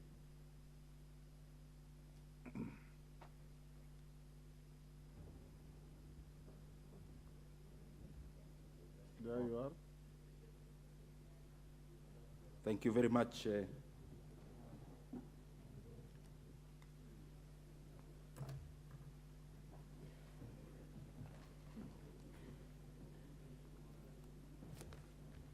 Thank you very much, Mr. Speaker. Honorable Speaker, I beg to lay the following paper on the table of the House, Tuesday, 6th June 2023. Report of the Budget and Appropriations Committee on its consideration of the estimates of revenue and expenditure for financial year 2023-2024 and the medium term, including a compendium of departmental committee reports on the estimates of revenue and expenditure for financial year 2023-2024. Thank you, Mr. Speaker. Go ahead and give notice of motion. Thank you very much, Mr. Speaker. Honorable Speaker, I beg to give notice of the following motion, that this House adopts the report of the Budget and Appropriations Committee on budget estimates for the national government, the judiciary, and Parliament for the financial year 2023-2024, laid on the table of the House on Tuesday, 6th June 2023, and pursuant to the provisions of Article 221 of the Constitution, Section 39 of Public Finance Management Act 2012, and Standing Order 239. A, approves the issuance of sum Kenya shillings 2,308,410,974,957 shillings from the Consolidated Fund to meet the expenditure during the year ending 30th June 2024 in respect of the votes contained in the first schedule, subject to paragraph C, Committee of Supply. B, make the non-financial resolutions as contained in the report. C, makes financial resolution as contained in the second schedule. And D, orders that the Speaker do now leave the chair to facilitate the consideration of the said budget estimates with respect to each vote and program in the Committee of Supply as contemplated under Standing Order 240, consideration of the estimates in the Committee of Supply. Thank you very much, Mr. Speaker. Thank you. You can proceed and lay your documents. Now I'll give the floor to Lillian Sioi. Thank you, Mr. Speaker, for giving me this chance. I would also wish to put my input.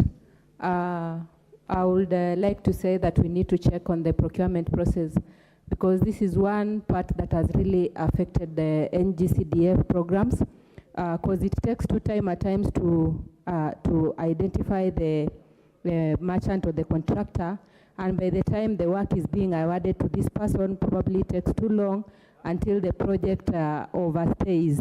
And as my fellow MP said earlier, you realize that when the project takes too long, at times it might be taken over by another program.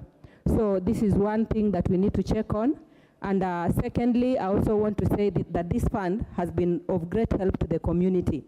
But there is one aspect that we've not been taking into consideration, because mostly we go by the number of the electorates in that region.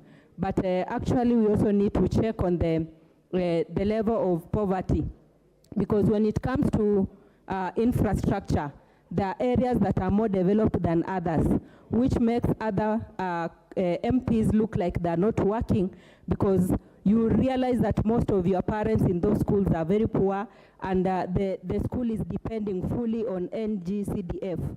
But other schools, the parents, during their AGM, they sit down and at times they collect good amount of money and also contribute towards putting up some infrastructure, Mr. Speaker.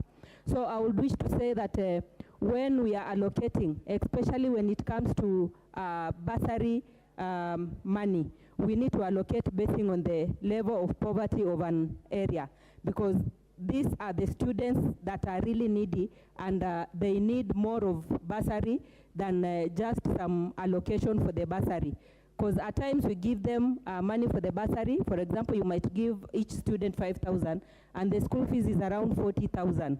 Towards end of the term, that child has been returned home because the parent is not able to raise the balance. And to me, it's like we are not even helping those ones who are purely poor and cannot afford this amount of money. So we need to do some amendments and ensure that those schools that are highly poor are given more money than other schools that are better placed. Thank you so much, Mr. Speaker. Thank you, Sioi. Catherine Omanyo. Thank you, Mr. Speaker. I really looked into the report as well, and any areas that have audit queries, I think it's just a shame, because if there is anything that has left an impact in our regions in Kenya, it is through the NGCDF. Most of the members of parliament have improved socio-economical ways of our people through this fund, and all the people who were maybe hopeless in their lives, through this fund, they can now actually count a blessing because they could see that they can chase their dreams through bursaries. And most of the buildings that look better or in a standard way have been built by this fund.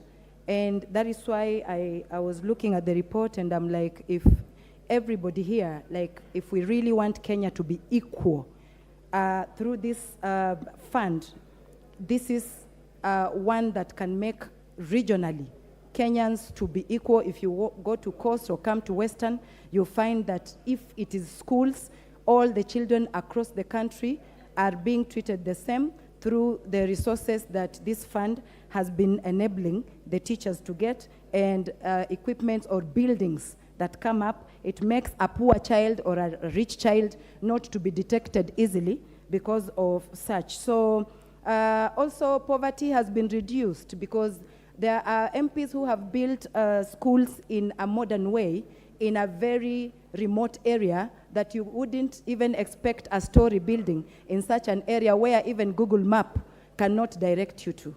So I think we should up our game as the legislatures by making sure that we implement or use this fund appropriately. Thank you, Mr. Speaker. Honorable members, allow me to recognize the following schools.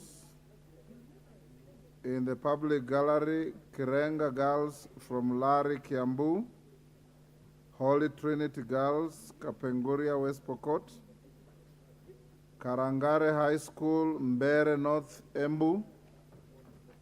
In the Speaker's Gallery, St. Anne's Kiboko Girls, Kibwesi West, Makueni, Kerugoya Boys High School, Kirinyaga Central, Kirinyaga. On your behalf and on my own behalf, yes, on your behalf and on my own behalf, I want to welcome the students and their teachers to the House of Parliament. Yes, Ruku. If you want to comment on the students, 1 minute. Students. Yes, 1 minute. Thank you, Mr. Speaker. Debate. I thank you for this opportunity to welcome the students of Karangare Secondary Schools and all the students who are in gallery from different schools for them coming to visit this very distinguished National Assembly. We want to encourage them to work hand so that they can be the leaders of tomorrow of this country, and they have a huge responsibility, and to assure them that the government of the day is very much committed in investing in education so that they can have a bright future. Thank you, Mr. Speaker. Thank you. Innocent Mugabe.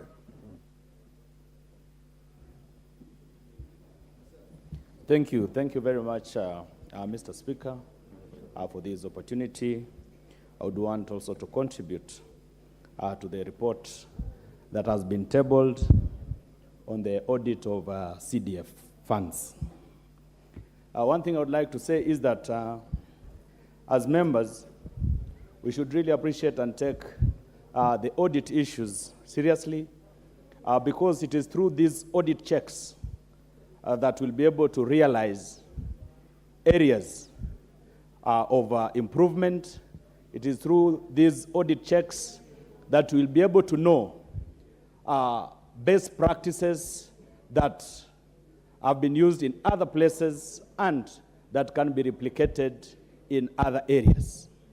And I would like also to challenge, especially the NGCDF board, that after such reports, we need to have forums to share so that members can also learn on innovative ideas and methodologies that are used in certain areas to get best results. So audit checks are very important, and they should not be used for witch hunt, but should be used to help improve on our ways of delivering to the people. On this same matter of NGCDF, Honorable Speaker, we've seen a lot of people have talked about a very positive issues or very positive aspects on this NGCDF fund. Madam Speaker, these funds have clearly displayed that it is one of the best systems or structures in implementing projects at the grassroots level. And it has shown, or we've witnessed, that is actually working. And if something is working and is good and is working for the better of the people of this country, the only best thing to do on it is to improve it. And we've had a number of suggestions on how to improve this particular fund because its effect is felt at the very grassroots level. And on that, I also want to add my voice in it, that this is one of the funds that should be expanded. We need to increase the percentage of funds that goes to NGCDF because it has been proved beyond any reasonable doubt that actually these funds work and these funds work for the people. When you compare NGCDF projects with even national government projects or county government projects, you will find that there's a lot of efficacy on implementation of NGCDF projects compared to others. There's better utilization of public funds through NGCDF as compared to others. So, Madam Speaker, I want to add my voice that this is one fund that should be enhanced. This is one fund that we need to use the system and the structure that is there, capacity build the board, capacity build the fund managers, and help to devolve most of these funds, most of the government funds or government projects through NGCDF. On another level, if we do this right, through this system and structures of constituency level, we'll find that members of parliament will have a lot of autonomy in terms of decision making, in terms of representing their people, because they will have proper distribution of development across the country. We will not need to be coerced to make sometimes unpopular decisions in order to get development projects because we already have those projects at the grassroots. And we will have now proper representation of our people. Thank you, Madam Speaker, and I beg to support. Thank you. The Honorable Member for Mombasa County, Honorable Zamzam Chimba. Asante sana, Madam Speaker. Naomba niweze kuunga mkono mjadala huu wa leo na niweze kusema NGCDF ni kwa kweli imesaidia wananchi wetu hasa kwenye kujengewa mashule, kuangaliwa barabara za ndani na mambo mengi sana. Na mimi ningependa kusema hivi.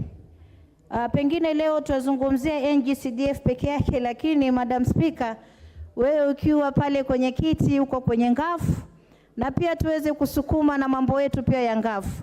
Mgao huu wa CDF umeweza kusaidia sehemu kubwa sana, na kile ambacho naweza kusema ni kuwa nimezunguka hasa katika kaunti yangu ya Mombasa, na ningependa kusema pengine wana upungufu mahali, manake utapata hata hizi skuli wamejenga na kuna zingine hazina hata zile perimeter wall.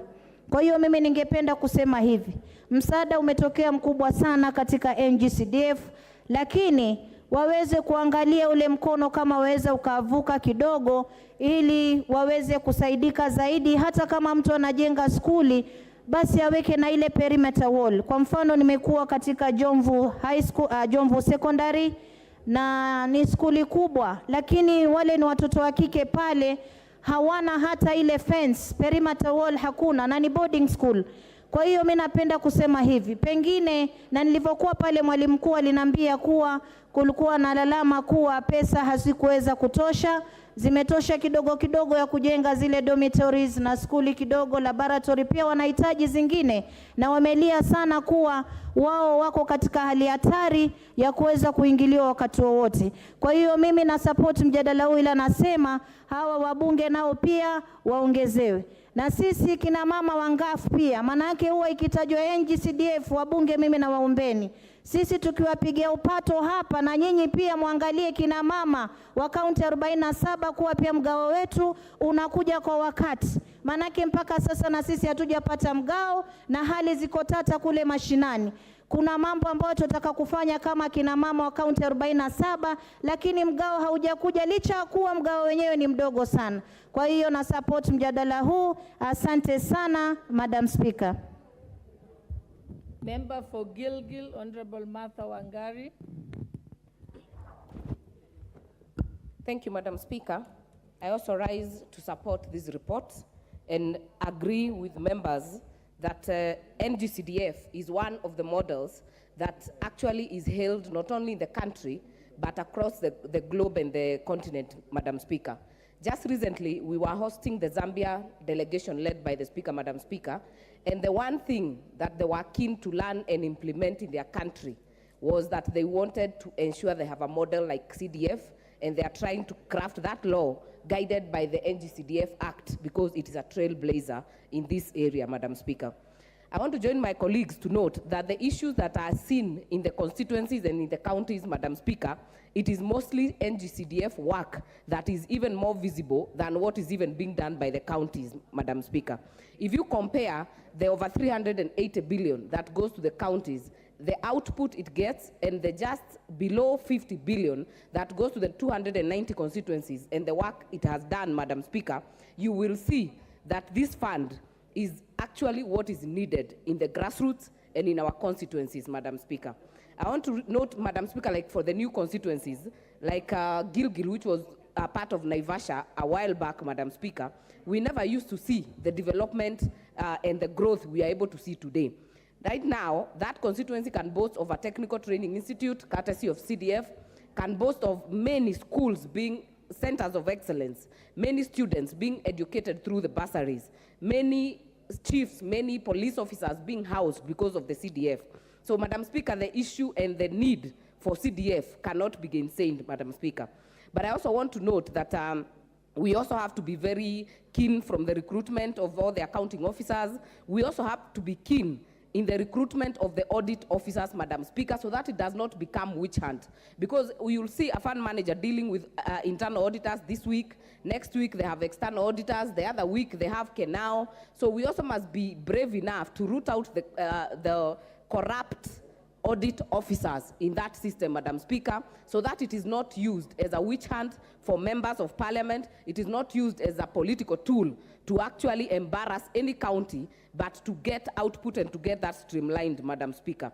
Madam Speaker, I want to end it there and say that we are pushing to get these CDF monies released, but we also must look at the law to ensure that the 5% that have been proposed can be achieved. And more importantly, Madam Speaker, we must get to a level, and this maybe the Senate or ourselves can do, Madam Speaker, to streamline the counties and the way they learn, to get a formula for the county funding that we take to the counties, so that we are able to know what percentage goes to personnel and what percentage goes to development. Because what is happening right now is that under the PFM Act, it stipulates that not more than 30% should go to, not more than 70% should go to salaries and personnel. But what is really happening is that many counties are not able to allocate even 30% of the money to development, Madam Speaker. We must get to a point where we will put a certain percentage to go to health, a certain percentage to go to roads, a certain percentage to go to water, and cover all the devolved functions the same way we do with the CDF, so that we know how much goes to sports, how much goes to education, how much goes to security. That is all stipulated, Madam Speaker. So I hope the counties can be able to borrow a leaf from how CDF is done. But Madam Speaker, with that, I wish to support, and allow me to also agree with the Speaker that as we improve this chamber, and I want to thank the clerk, because I think when we were during the recess, we find it's looking even better. And there's some very nice wordings at the door. It's very good work. And I hope we can be able to improve the signing in and the card system, as the Speaker says, so that we are able to follow and we avoid the issue of members putting a card, leaving and not talking to an issue, so that we are able to separate the two, as the Speaker has guided. So I thank you, and I thank you for the opportunity, Madam Speaker. Thank you. The Honorable Ken Chonga, member for Kilifi South. Thank you, Speaker, for giving me this opportunity. Madam Speaker, CDF is historical. It has its own history as to why it's there. The successive governments sat down and realized the need to come up with this fund. To be very honest, if we talk about how we have been able to bridge development enclaves in constituencies, or rather in regions of the country, I think that is where CDF has excelled most. Everybody is aware of how many people have had it so difficult to go to school prior to CDF was introduced. And also, there are those who have been celebrating since CDF was introduced. Indeed, as much as there have been complaints here and there, that there has been some mismanagement, or rather the fund needs to be structured, well structured enough, there's so much that has been gained out of it. We have so many kids today who can afford a smile because of CDF. We have those who have graduated to different levels because of CDF. It is the only fund, actually, if I should concur with my fellow member Wangari, that can be visible on the ground. Madam Speaker, to some extent, some of the members have had to break the law a bit, but to fix areas which are not supposed to be CDF, or actually where the main national government could fix, just to make sure that people can be able to be safe and enjoy safe living. More often than not, CDF has been called upon to rescue issues of security, and it had excelled very well. More often than not, CDF has been called to rescue some roads which are leading to schools. Just because the road is leading to school, we find that CDF has made life easier. Otherwise, even the national government cannot access that school. And that is the reality. CDF, in so many other occasions, issues to do with the environment, we find coming in to bridge that gap. It has made the life of our people actually bearable more than when it was not. And in that respect, therefore, I stand to support the bill of CDF. Thank you, Madam Speaker. Member for Kangema, Honorable Peter Kihungi. Okay, thank you, Madam Speaker. I start to support the report. Madam Speaker, on issues to do with CDF, Madam Speaker, we have now, this is the only fund that is making impact across the constituency. And I think as it has been, we need to do some few amendments on the CDF. Mostly, Madam Speaker, whenever it comes to the issue of allocation of fund, mostly on bursaries. We have seen, Madam Speaker, there are constituencies which whenever funds are allocated for bursaries, you find that the students that they are supposed to allocate sometimes are few. But there are some other constituencies whereby you try to allocate the little fund, the percentage of that 5%, you try to allocate, and it's never enough.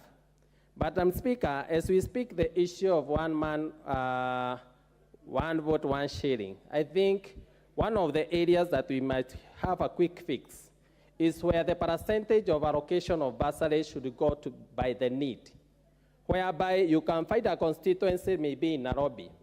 A constituency in Nairobi, you find the areas to do infrastructures are limited, but the number of students that they are supposed to give bursaries are extremely a lot, many. Therefore, whenever they may be allowed to give maybe over and above that 5% according to the need, you will find the bigger chunk of constituency fund will go to bursaries. And also, you go to some constituencies which are in semi-arid areas where the land mass is big. the need for more infrastructures is more than the need for the number of students to be given bursaries. Therefore, I think the issue of percentage should go by need basis and should not operate as if it's fixed across the country, that it may be varying according to the need in every constituency. Madam Speaker, I also support the idea whereby we wish that the CDF can continually go ahead and cover the issue of polytechnics. The infrastructures of polytechnics are many across the constituencies, but the counties as it is are not able to improve on the infrastructures and also utilize the issue of polytechnics. And if maybe the county government can agree, we have made the registration that gives polytechnics to the county government, that we can be able to operate polytechnics at the constituency development fund. Madam Speaker, we will be able to use our polytechnics to introduce the issue of online jobs, whereby our young people, we can install computers as the government is planning at the polytechnics level. We train our students at the local level, and they can start working on online jobs at the polytechnic level. Therefore, it's my call that the county government, because most of them has not utilized the polytechnics, they allow that polytechnics and TVETs jointly be under the national government. Then we fund at the constituency development fund, the infrastructure for computers. Then the national government in the issue of creation of job at the online jobs, we can install the computers at the polytechnics so that we can be able to employ as many youth as possible. Therefore, Madam Speaker, I start to support the report, and I wish members we can be able to support the report and also comprehend mostly on how we can be able to utilize our CDF as best we can, and also diversify the distribution of CDF on a need basis, but not on a fixed formula. Thank you, Madam Speaker.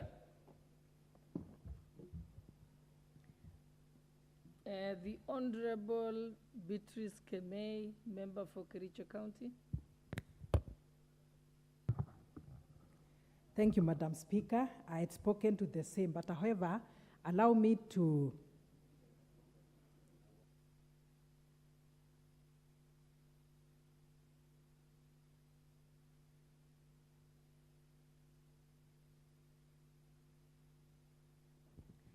the Honorable Member for Siaya County, Honorable Christine Ombaka. Yes, Madam Speaker, thank you so much for giving me this opportunity. I'd like also to add my voice to the report on the CDF. I think CDF is one of the funds that have been well utilized in this country. Everybody knows about CDF. Even an old woman in the village knows there is CDF, and that if she wants money for bursary, she knows where to go. So it is well known because of the good work it has done. Most members who manage these funds have put up very good structures. I've seen some on social media. Some of them have constructed story buildings, you know, schools that are story buildings in the village, and that gives a very good image of a school, and the school students begin to enjoy going to school because they are going to a very well constructed school. So I really want to appreciate the work they are doing, including police posts that they are putting up, as well as the chief's offices. I've seen that in my county. Members of parliament have done excellent work, and I want to say that the job is well done. However, I want to also say that as we talk about CDF and the success story around it, we need also to think about NGAF, money that is allocated to women representatives. The women are doing great work with the little money that they have.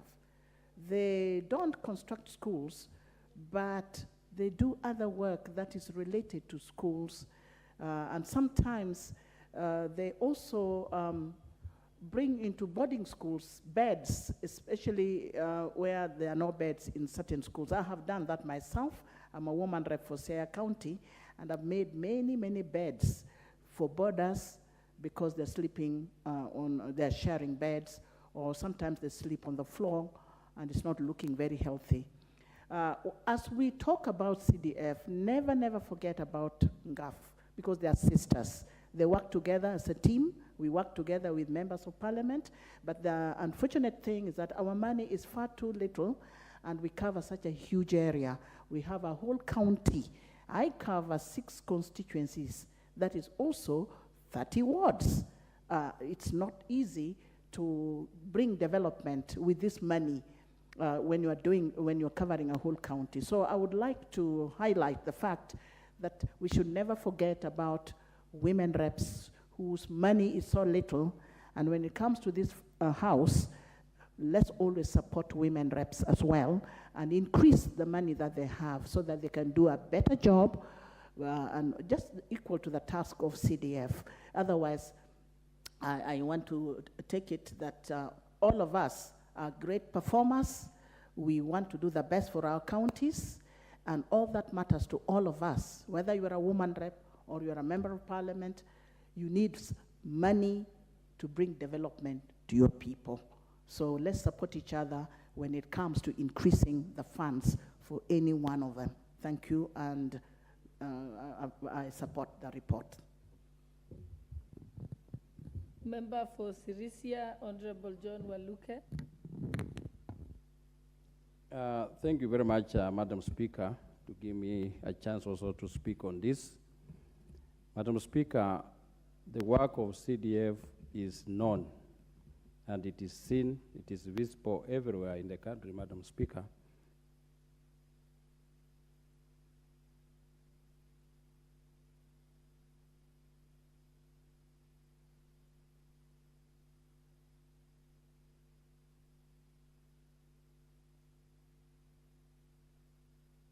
Honorable Member, I'm told you had already spoken. Please remove your cards if you had already spoken on this point. The Honorable Member for Kiharu Didinyoro.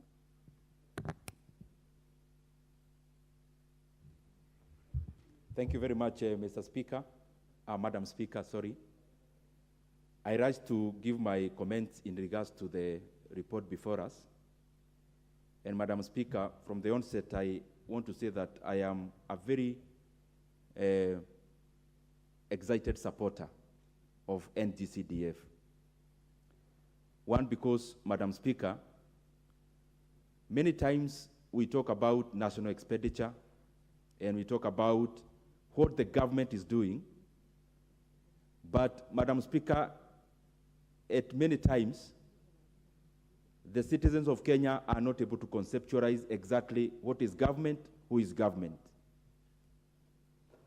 Because many times we think government is an amorphous figure somewhere seated, Madam Speaker, and especially insofar as development is concerned. CDF, NGCDF demystifies what government is insofar as projects are concerned, and especially in regards to community projects. Going around the country, Madam Speaker, anyone would see the kind of changes NGCDF has brought to our communities.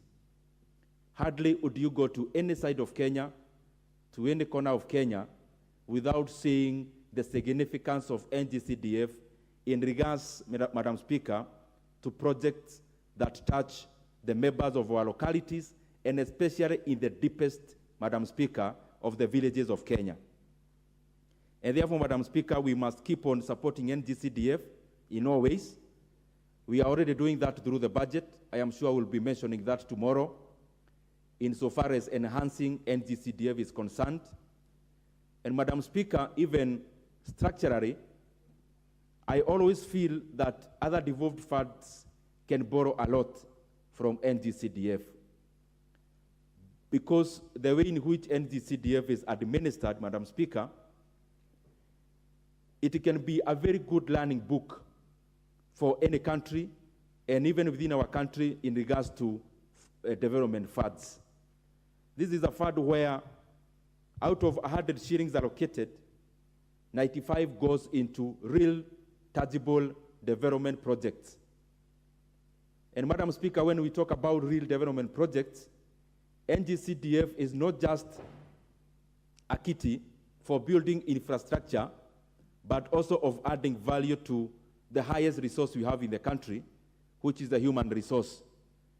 And that is why, Madam Speaker, comparatively, CDF across all the 290 constituencies, we are the biggest supporters of education, Madam Speaker, only number 2 from the Ministry of Education.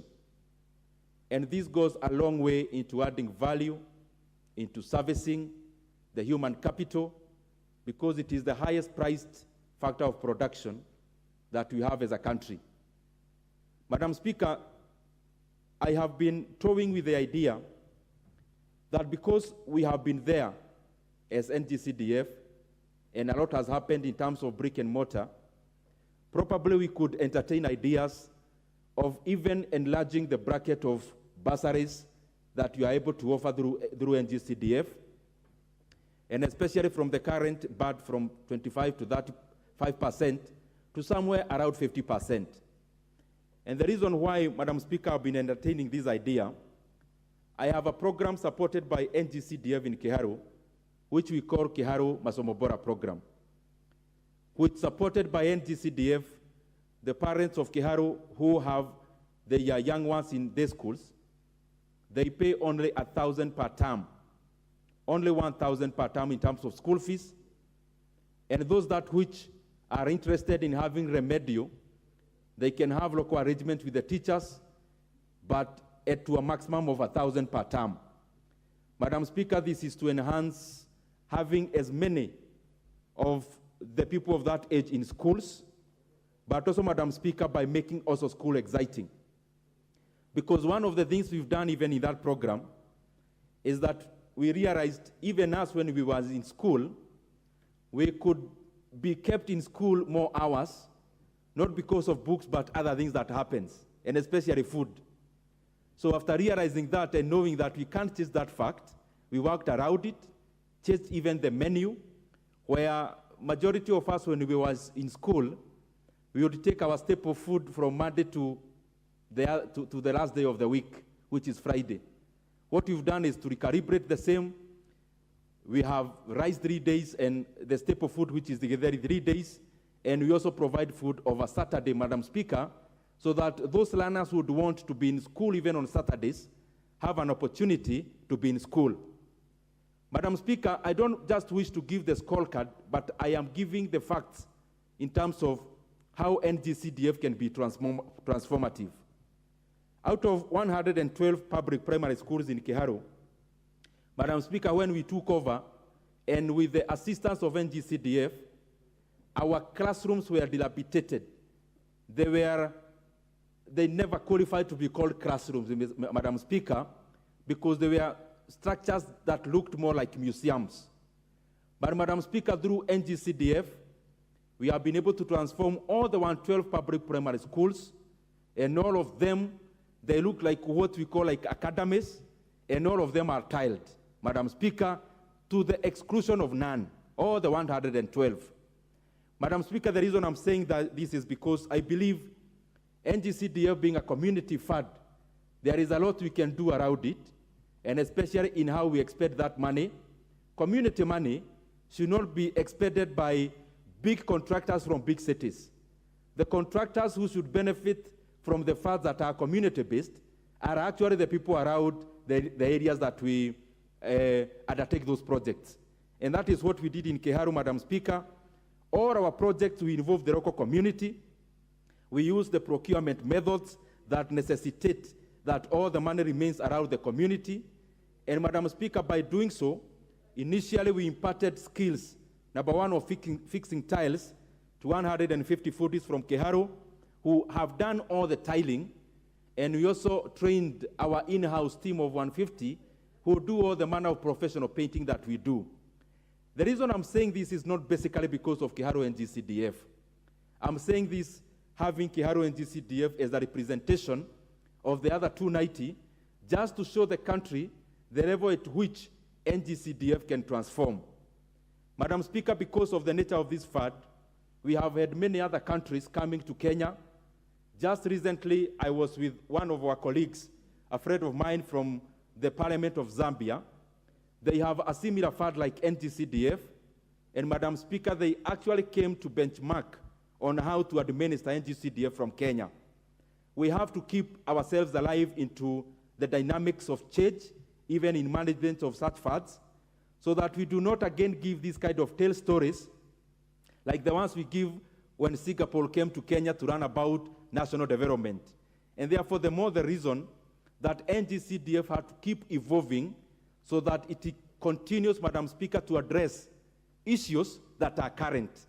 And that is part of the reason why I still believe and entertain the idea that we must enlarge the bracket of NGCDF in terms of bursary, because many more constituencies can offer Masomo Bora or that kind of program where we lessen the burden of parents, Madam Speaker, and especially those who have their children in day schools. Mr. Speaker, I have seen there is a change, just because of the viewers, they don't get confused. There is a Mr. and Mrs. And Madam.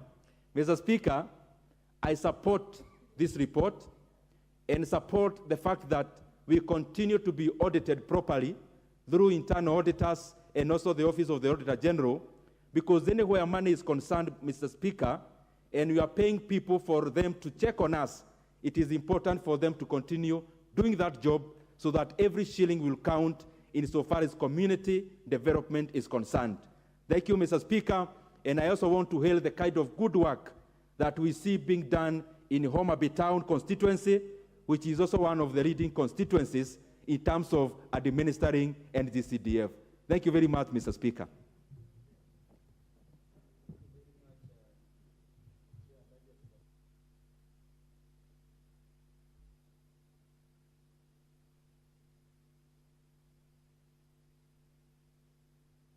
Mabona MP for Suba North. Thank you, Mr. Speaker, who is, I can see my good friend, Honorable Gladys Bocholei, has moved. And instead now we have my uncle, who is very preoccupied now with a new subject and agenda. But I will not mention his agenda. Mr. Speaker, I just want to say I support the report that is before the House on the audits of several CDF in different constituencies. But having said that, Mr. Speaker, I will not speak too much to a lot of the issues that members have spoken, but I just want to say that I indeed agree with member that CDF has enhanced development in our constituencies. Mr. Speaker, one of the things that was very common, especially in rural constituencies like mine, was mud-walled classrooms.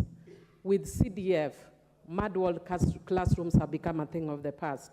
Mr. Speaker, the other thing that I would want to praise CDF for is enhanced equity. Mr. Speaker, in the past, what governments would do is if you didn't vote in for a government, and I've actually seen a statement to that effect very recently, then development would not go your side of the world. But with CDF, whether you support the government or not, you now have funds through which you can support. And through that, Mr. Speaker, it also enhances democracy, which is also a good thing. Mr. Speaker, however, one of the things that we need to mention about CDF is that we now need to move from equity to equality. Mr. Speaker, why do I say that? One of the things that a lot of the public would challenge us in relation to my good friend, the late Bernard Okoth of Kibra, was that people would tell you that look at the kind of classes that Honorable Bernard is building, because he would be doing storied buildings while you do 1 or 2 classes. But what people didn't realize is Kibra has 9 schools and we have over 100 schools. So how do you compete against 9 established schools against over 100, almost 200 schools in the rural? And then some of them don't even have schools. You're actually starting schools afresh. Like I've said here, one of the islands, I'm the one who built the first class ever, called Sukru Island. Mr. Speaker, because of that, we need to move more towards equality in provision of CDF funds and not only equity. Right now, CDF uses equity and not equality. Mr. Speaker, I'd also want to say that CDF is one of the best managed funds, if not actually the best managed fund in the country. Mr. Speaker, again, members have spoken to the issue, and my chairman of budget has spoken to the issue of, I think CDF is actually audited by 3 auditors. And Mr. Speaker, I usually find it laughable when I hear people saying that CDF is the pocket change of a member of parliament. If it was actually pocket change, with a very enlightened populace, you are not likely to come back. You'll never be elected if CDF was actually pocket change. What I want to encourage, there's a team that was actually doing a report on amendment, proposed amendment to the Constitution.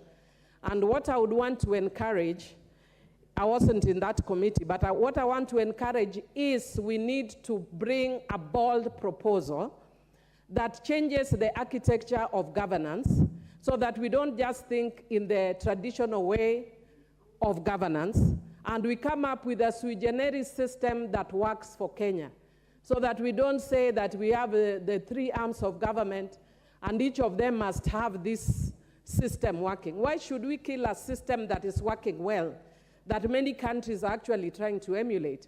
Why? Because some French guy made some comment about separation of powers years ago. If that separation of powers doesn't serve us well right now, then let's do what works for us. We are a poor, suffering country, and what we need is development, and CDF has worked. And contrary to what people say, actually, it is making a lot of difference in people's life. Mr. Speaker, I want to just finish by saying, before I finish, I actually want to say that we are focused a lot on the brick and mortar issues, but CDF also actually has done a lot on software in terms of mentorship and all that. Suba North, we are just about to launch 2 books for our high school students and for university students and our program, Mawina, which is a mentorship program for students. It's both scholarship and mentorship program that helps produce professionals within the constituency. So it's not just about brick and mortar. I'm just regretting, Mr. Speaker, that I wish CDF had taken on a lot more in terms of responsibility and taken away some of the responsibility from the county government constitutionally, because a lot of the county governments have failed us. They have a lot more resources than us, but in terms of the products, it's actually embarrassing. We sometimes have to be innovative and creative to meet demands which are actually county government demands, because they are not meeting them and the communities need them. So finally, Mr. Speaker, one of the things I want to say in terms of the audits, I want to say that because this CDF helps a lot of people, I want to encourage auditors that they need to be serious when they are auditing CDF. Let them not play monkey business with CDF. Mr. Speaker, in this country, it is very difficult to be ethical and to be a person of integrity. The people who are ethical and persons of integrity are the ones who are hounded by these auditors. Mr. Speaker, I think I've shared with you before when I first got into CDF, and I was informed that there could be a case of misappropriation. So being the nice ethical person I am, I came and reported and asked that my fund account manager be removed and requested for an internal audit.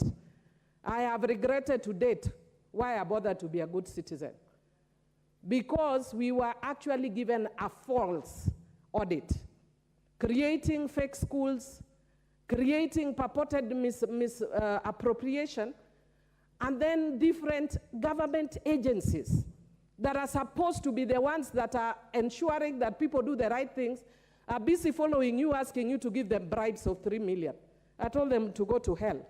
And Mr. Speaker, we were with you when I took this matter to the ESCC.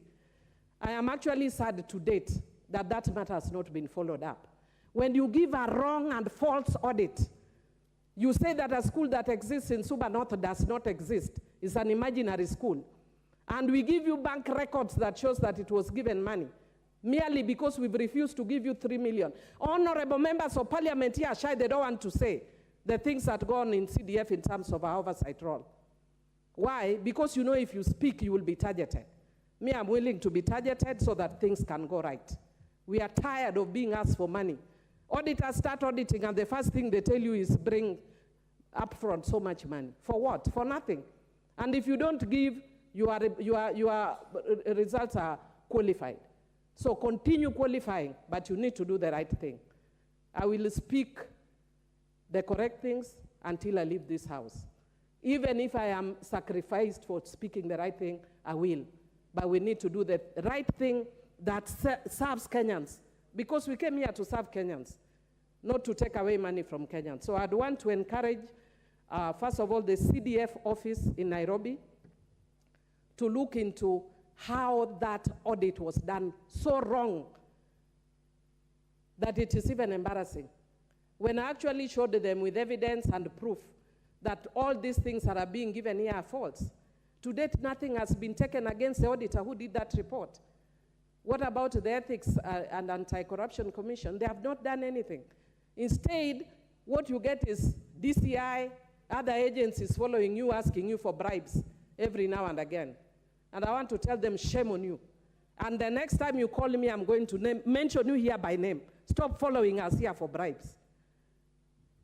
If we don't speak these things, nobody will. Thank you, Mr. Speaker, I support. But let the auditors know that their work is to serve Kenyans, not to harass Kenyans. Thank you.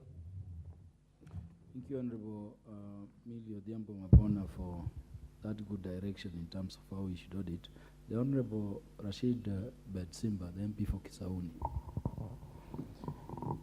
Asante sana Mheshimiwa Spika kunipa fursa hii na mimi kupenyeza sauti yangu. Kwanza niunge mkono ripoti ya mhandisi wa fedha. Halafu pia nitilie mkazo kwamba did I see the Honorable Ruto Dinga, the women rep for Kisumu, request for the opportunity to talk to this motion?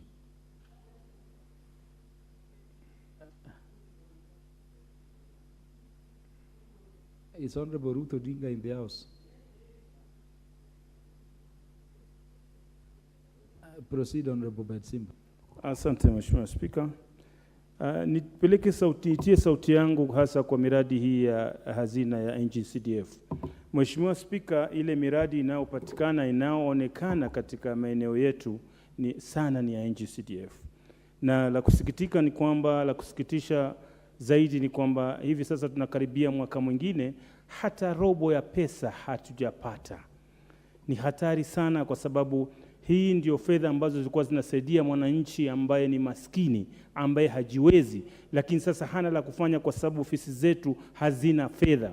Hata sisi tumepeana basari, lakini mpaka sasa hatujamaliza kupeana sekondari na vyuo vikuu kwa sababu fedha hakuna. Mheshimiwa Spika, nikueleze hivi sasa ni wakati wa mvua. Mijengo mingi ya shule imeanguka. Vyoo vimefurika. Kila siku kiuliza unaambiwa exchequer. Tunaenda mwaka mwingine. Sasa tutakuwa tena kwenye pending bill ama namna gani? Hii ni hatari kubwa sana ambayo watu wanapitia kama Wakenya, hali ngumu. Ukiangalia mashule hivi sasa, vyoo vimefurika. Kipindupindu sasa kinaanza kuingia katika madarasa yetu, katika mashule yetu, na huku unaambiwa ni exchequer, tunangoja exchequer. Lazima tueleze shida iko wapi. Kwa sababu kama ni fedha ziko, kwa nini haziachiliwi? Na hii ndio miradi ambayo inasaidia wananchi. Nikupa mfano, katika shule za Kisauni, kuna shule kama Kashani Primary. Watoto wanasoma paka mlangoni, wanakaa chini, hata madawati hakuna. Watoto wanapata funza, zile floors zimevunjika, na huku fedha unaambiwa ngoja exchequer. Hii ni kitu cha kusikitisha sana kinachoendelea. Na ukiangalia hivi sasa wakati wa mvua, kuta nyingi, Magogoni Primary imeanguka. Ukiangalia Besimba Primary ukuta umeanguka, lakini hatuna fedha za kuwasaidia wale watu ili waweze kujiendeleza ama kukaa katika kusoma katika mazingira mazuri. Kwa hivyo sisi tunasema huyu waziri wa fedha ahakikishe kwamba ameachilia hizi fedha kabla hatujaanza hata kujadili hiyo inaokuja nyingine. kwa sababu tumepitisha mpaka supplementary budget, hakuna kitu kinaachiliwa. Kwa hivyo Mheshimiwa Spika, mimi nasema kwamba kiupande wangu na watu Kenya nzima taifa wanajua kwamba hazina ya CDF imefanya makubwa sana. Kuna watu wamesomeshwa kuanzia kidato cha kwanza mpaka cha 4. Kuna watu wanasahizo wameregeshwa katika vyuo vikuu. Hazina za CDF ndio zinawasaidia. Lakini leo tunasikitika kwamba kwa mara ya kwanza taifa hili tangu ianze hazina hii imekuja kwamba pesa hakuna kitu kinaachiliwa, hakuna miradi inafanyika, mafuriko yameingia mitaani, hatujui tutafanya nini. Kwa hivyo Mheshimiwa Spika na wenzangu hapa katika bunge hili, tuhakikishe kwamba tumesukuma wizara waachilie hizi fedha ili zifaidie watu wetu. Kwa haya mengi Mheshimiwa Spika, nashukuru kunipa fursa hii. Asante sana. Asante sana mjumbe wa Musop, Mheshimiwa Abraham Kirwa.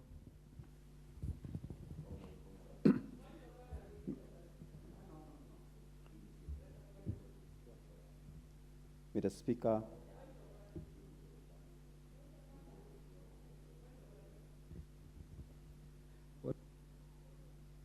what is out of order, Honorable Millie Odhiambo? Would you approach the Honorable Millie before you speak? Would you approach the Speaker? Yes. Yeah, proceed, Honorable Kiro, in the meantime. Mr. Speaker, let me thank you for this opportunity that you've given me to contribute to this motion on CDF. Mr. Speaker, I want to really appreciate the work that CDF has done in this nation. It has truly made a big difference in places where the distribution of funds from the national government was not able to reach, especially constituencies like Mosop, where we were truly sidelined for many years and most of the projects was never done. And so what CDF has done has been able to truly bring us things like water. We've been able to build schools. We've been able to build chief's offices using the funds from the CDF. So CDF has truly transformed most parts of this country. It has really touched so many families that they could not have been able to go to school. Most of my constituency depends on agriculture, and most of them, they don't really have enough money to pay for the student school fees. So bursaries from CDF has made a big difference in making sure that those kids or those students from low-income families, from families that they are not able to support themselves, they have been given, some receive full scholarships, some of them receive partial, but it has made a difference. So this CDF fund has truly changed this country in many ways, and it continues to do the same. Places where we didn't have water, now CDF has gone out of its way, although it's a function of the county government, but some way, somehow, CDF has also been able to help in some of those areas. In terms of matching for last mile, CDF has been able to bring last mile to some of the areas which it could not have been possible to have power in most of the constituencies, especially Mosop. So the fact that we have a matching grant that actually allows us to match with Kenya Power, it has helped us to be able to give last mile to most of the families. So this fund, as much as it might not be a lot of money, but it has been felt by most of the families, it has been felt in most parts of this country, it has truly made a big difference. And I want to hope and believe that this fund will never end soon. It will continue, and I want to just challenge the government to continue increasing the allocation on CDF, because it is the only fund that actually can be quantified for what it has done and for what it continues to do. So this fund, from my own perspective, we have done renovations. I just came back from the recess as we all came, but we have done a lot in the short time that we were home through the CDF that we just received. We may not have gotten all the disbursement, but it continues to touch lives. It continues to change the economy of our country, to change the projects in our country. And so I am for the support that we continue to support this fund and continue to even increase the allocation so that it will continue to transform our nation. Thank you again, Mr. Speaker, for the opportunity to contribute to this motion. Thank you. Thank you very much. The Member of Parliament for Kisumu County, the Honorable Ruto Ginga. Thank you very much, Mr. Speaker. I'd like to put my case across for the CDF fund. CDF is a fund that needs to be actually made to become, we get more of the CDF. I'm saying this because having been in the county governments, most of the time the county government funds don't come. Even as I'm speaking to you right now, the county government funds have not come down. And it is the CDF that has played a role in ensuring that many bursaries have been dispersed to their students and the needy have gone back to school. So for me, in all the times that I've been in the county governments, when CDF is there, CDF supports a lot. Even where I'm coming from, in Kisumu West, as I'm speaking, most of the areas are inaccessible. And if it was not for the CDF fund, most of these areas would not have come out. Become accessible to the women and the youth and people with disabilities who need to use these accessories to the market and all that. So for me, I believe that CDF combined with GAF, and if GAF could be made to become more to support those women, youth, and people with disability, I think that the two of them could really support to ensure. I was not for the CDF fund when I was in the county government, but when I now came and realized that when we started working in the county government, I realized that actually without CDF, most of the government projects would have stalled. And mark you, in all times, CDF comes before any county government funding. So it ensures that people are not sitting waiting for the government to get, the local government to get the reimbursement. And I believe if it's given more, most of the people, the MPs are using this fund better than what is going on in the local authorities. To be honest, the MPs are not misusing this CDF fund. CDF fund is felt on the ground. And CDF fund is a fund I'm sure the local people and the Kenyans will support and want it more than any other fund that is there. It is a better fund. Put more money on CDF. Forget about the 3% levy on housing and all. CDF fund needs to be enhanced. Asante sana. Thank you very much, Honorable Ruth Odinga. Do we have the Member of Parliament for Marakwet West, Honorable Timothy Torotich? Thank you, Mr. Speaker, sir, for giving me this opportunity to contribute on this very important motion. Mr. Speaker, it is not in doubt that the CDF fund has been of great significance in this country. Mr. Speaker, if you compare the monies sent to the constituencies through the CDF and the monies sent to the counties, Mr. Speaker, you will note that there is a marginal difference on how their money is spent. Mr. Speaker, the reason why CDF has been successful is because of its lean management. And Mr. Speaker, that is why we insisted before this House that we need to clothe CDF in the Constitution, that CDF must be anchored in the Constitution so that no one will be able to challenge the same before our courts.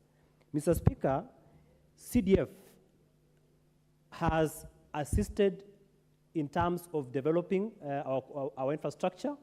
Mr. Speaker, I don't know what would have happened to our public primary schools, bearing in mind that the fact that our public primary schools and our secondary institutions are a function of the national government. Sometimes I wonder what would have happened to those institutions if there was no CDF. Because, Mr. Speaker, CDF has been of great importance to our constituencies. Mr. Speaker, but what I'm worried about is the report we are discussing, Mr. Speaker, before this House, is a report of the Decentralized Funds Accounts Committee in respect to the financial year 2013-14, and then 14-15, and then 15-16. Mr. Speaker, it is unfortunate that a report that should have been discussed in 2018 is being discussed in 2023. Mr. Speaker, for example, I have read a very interesting recommendation in one of the reports that says that at some point there is a member of parliament who registered the assets of CDF, and in particular a certain vehicle in the name of the Member of Parliament. Mr. Speaker, I'm pretty sure that if this were to happen in this year or in the last financial year, then stern measures would have been taken against that individual. So, Mr. Speaker, secondly, I have read the report in full and in detail. Mr. Speaker, there is need for continuous capacity building of the staff of CDF. Mr. Speaker, you realize that most of the CDF staff are just employed, and most often than not, the members of parliament have a hand in the employment of those people, and of course through a competitive process. So, Mr. Speaker, these people need a continuous and a thorough training so that they can be able to be in line with the code of conduct of public service. Mr. Speaker, also in terms of uniformity of projects, we need to standardize the kind of project that we have. You find that different constituencies have different standardization of projects, so that if we have uniformity of projects in the constituencies, then, Mr. Speaker, there will be value for money in our constituencies. Mr. Speaker, but the biggest and the most critical thing that has affected CDF in this country is the late disbursement of CDF funds. As we speak, Mr. Speaker, there are projects that are pending in our constituencies. Mr. Speaker, those projects are incomplete. Our students, our pupils need to use laboratories, need to use classrooms, need to use the dormitories, but the same have not been ready for occupation because the government has not remitted the amounts of money that they are supposed to remit. So, Mr. Speaker, I think that is the biggest challenge that we face in terms of CDF in this country. Mr. Speaker, this House must take stern action, must take stern measures against our national treasury.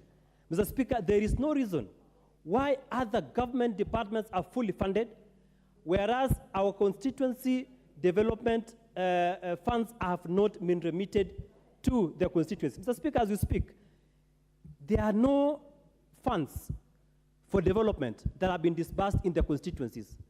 For me, I think this is an insult to this House. It is an insult to our members of parliament, and that is why we must be able to stamp the authority of this House in terms of parliamentary sovereignty. Mr. Speaker, this is not an arm of the executive. This is parliament. This is an arm of the government. Mr. Speaker, we have three arms of government: the executive, the legislature, and the judiciary. This parliament is not an arm of the executive. And that is why we must be able to stamp our authority as a House. And the reason why the funds have not been disbursed is because of the way we have acted as a House. Mr. Speaker, we need to have a firm resolve in this House so that we gain the respect that we deserve as a National Assembly. Because if we become an appendage of either arms of government, then even if we ask for funds to be disbursed to our constituencies, we have lost our independence, we have lost our sovereignty in quotes, and therefore, even if we demand, we do not have that respect from the executive. So, Your Honor, we must stamp our feet and our authority as a House so that we have that respect. Mr. Speaker, the other issue that the problem we have is if there is a problem on matters of CDF, the first person to be blamed is the Member of Parliament. Mr. Speaker, it is very unfortunate. It should be noted that the Member of Parliament does not play any role in terms of CDF. The person, we have an accounting officer, and that is the person who should take the ultimate responsibility when it comes to matters of CDF. Most often than not, the Member of Parliament, with their audit queries, the buck normally in terms of what the public perceives is that the buck stops at the Member of Parliament. Mr. Speaker, that is not the correct position. The correct position is as CDF is managed through the office of the fund manager, and therefore the Member of Parliament has no role in terms of the management of CDF. Mr. Speaker, I also call upon the COCs, that is the constituency oversight committees in our constituencies, to play their role. Because, Mr. Speaker, the question is, who polices the fund manager? Who polices the officers serving in CDF? Mr. Speaker, the COC must stamp the authority and be able to oversight the CDF committee so that they can be able to execute their mandate or they discharge their mandate without any fear of intimidation. Mr. Speaker, we also still call for continued increase in the allocation of CDF. Mr. Speaker, you realize that there was a slight improvement in the formula for allocation of CDF. But Mr. Speaker, you realize that the highest constituency in this country receives a paltry, around 165 million. That is the highest allocation that a constituency receives in this country. Mr. Speaker, if you compare the importance of CDF to the amount allocated, Mr. Speaker, there is a big difference. And that is why, as this House, we should call for an increment in CDF, because as we have agreed, CDF plays a critical role, plays an important role, and of course, that trickles down to the people who are on the ground. Mr. Speaker, so many children have benefited from our bursaries. And there has been no audit queries, so much audit queries in terms of bursaries, because the bursaries benefits most of our children, and for that reason, Mr. Speaker, sir, I fully support this report. I fully support the recommendation contained therein, and I believe that if the recommendations are adopted as they are, then we shall have a CDF that... Honorable Toroitich, yes. It is very refreshing to listen to you. Thank you, Mr. Speaker. Could you be rushing because you are running out of time? Because I would be keen to give you more time if you still have contributions to make. Mr. Speaker. More so, you know, that point you made on sovereignty of the House and how the audit process should be undertaken is quite relevant and refreshing for me. You need more time or you are concluding? Very well, Mr. Speaker. Maybe I can prosecute that matter. I'll give you 3 more minutes. That are raised in this House. Mr. Speaker, what I've said is... Thank you, Mr. Speaker, for adding me more time to prosecute on that matter. Mr. Speaker, what I've said is this House must stamp its authority. Mr. Speaker, Montesquieu was never wrong when he talked about separation of powers. And in this country, and in the entire Commonwealth jurisdiction, there is a reason why we have 3 arms of government. The judiciary... Just a minute, Honorable Toroitich. Honorable Lynette Jepchichir, would you approach the Speaker, please?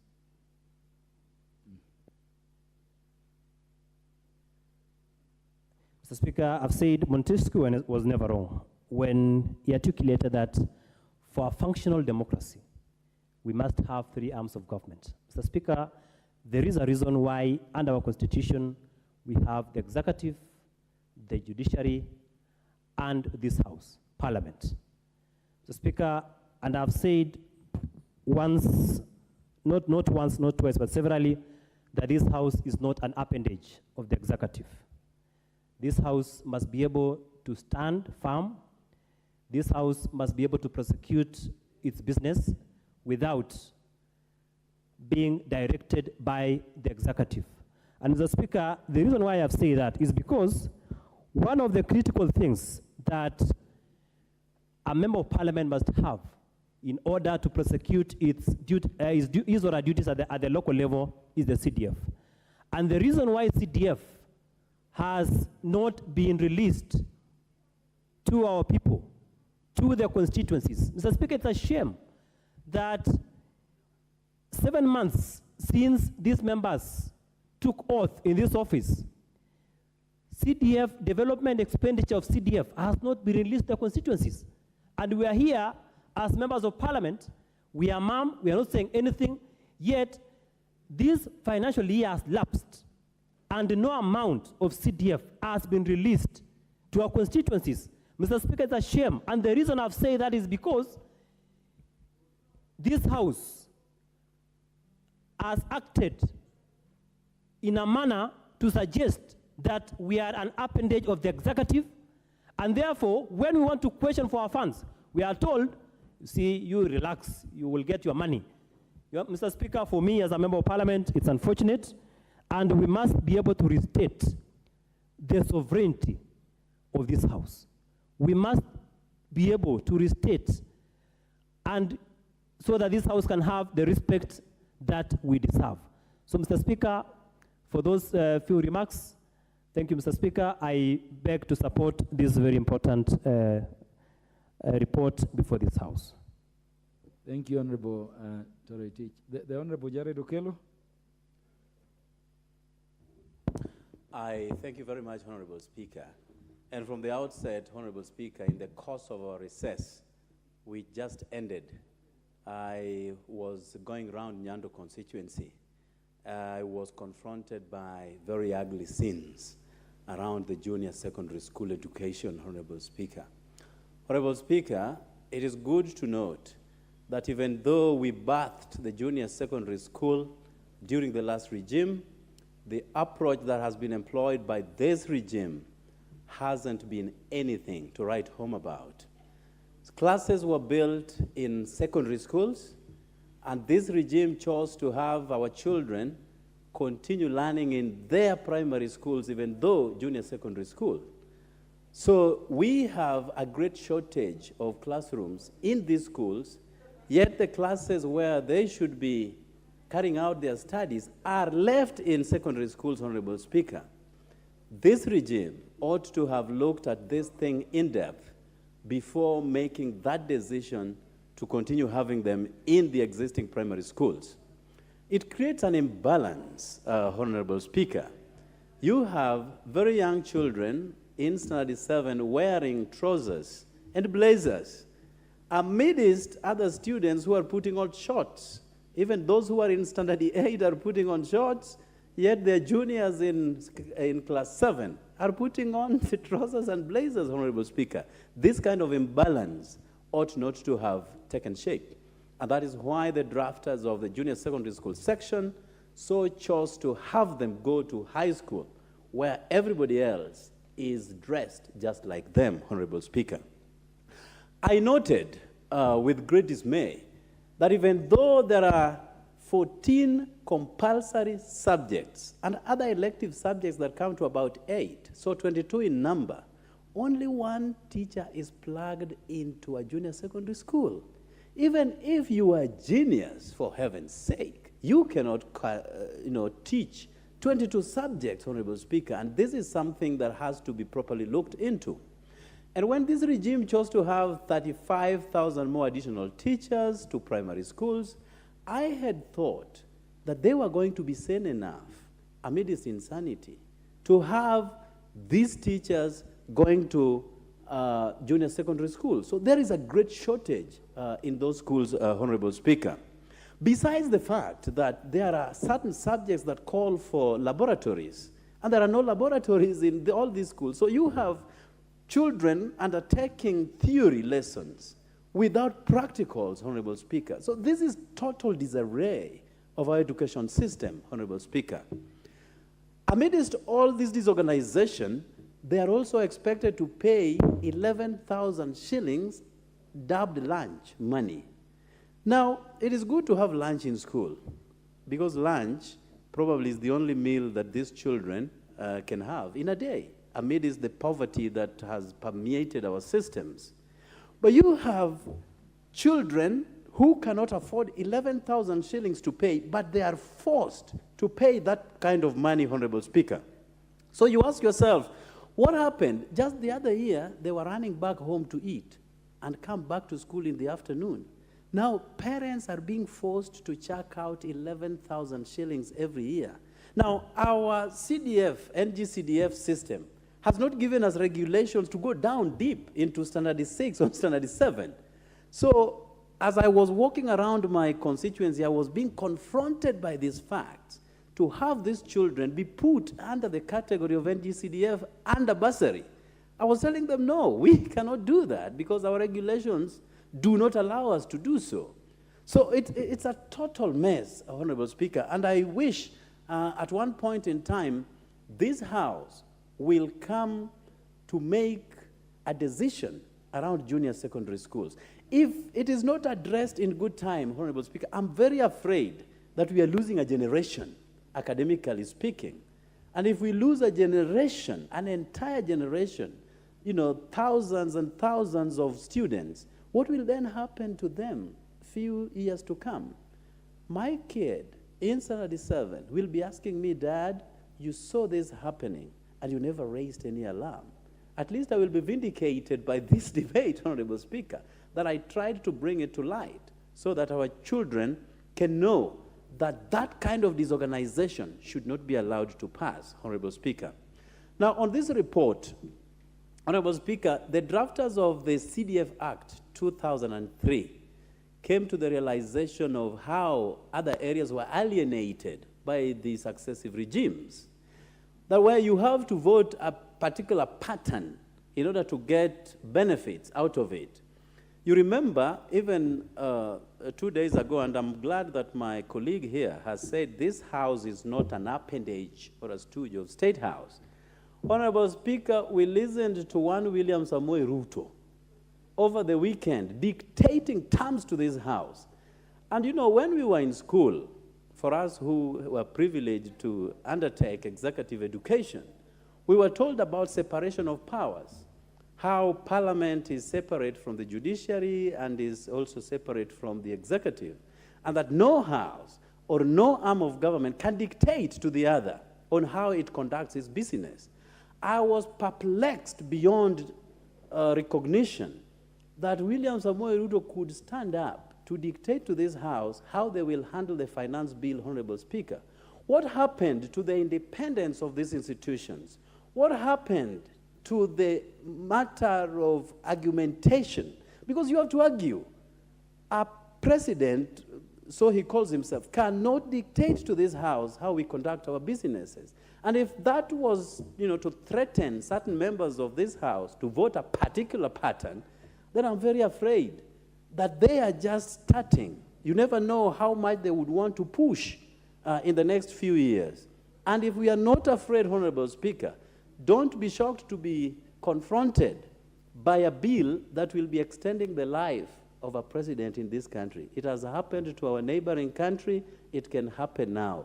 So what the executive is trying to do is to see how much they can push so that they can now transact those clandestine businesses in this republic, Honorable Speaker.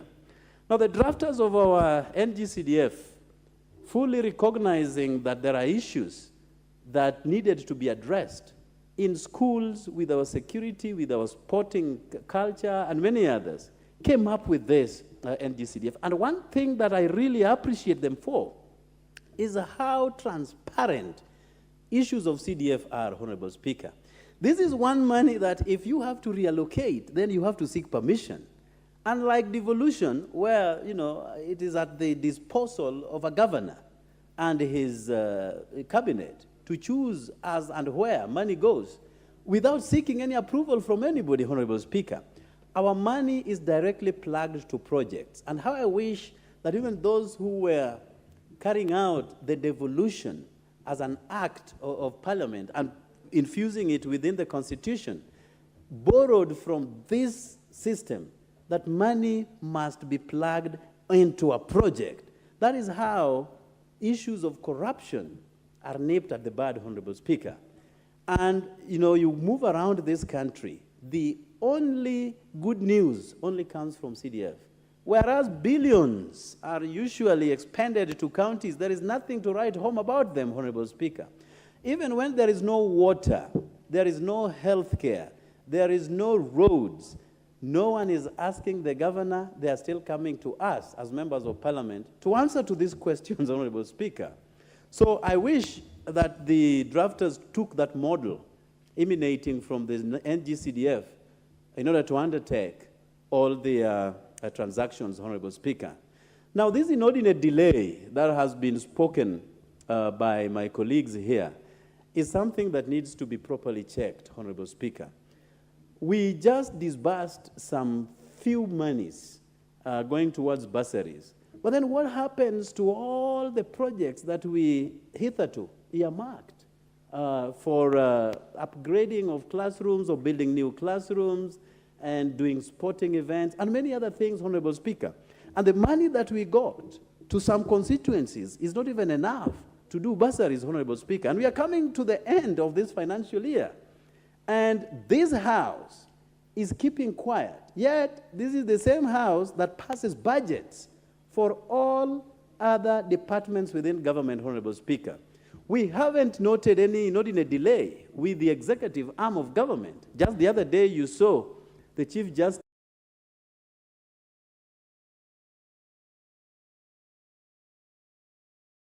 Parliament, we have to beg. You have it.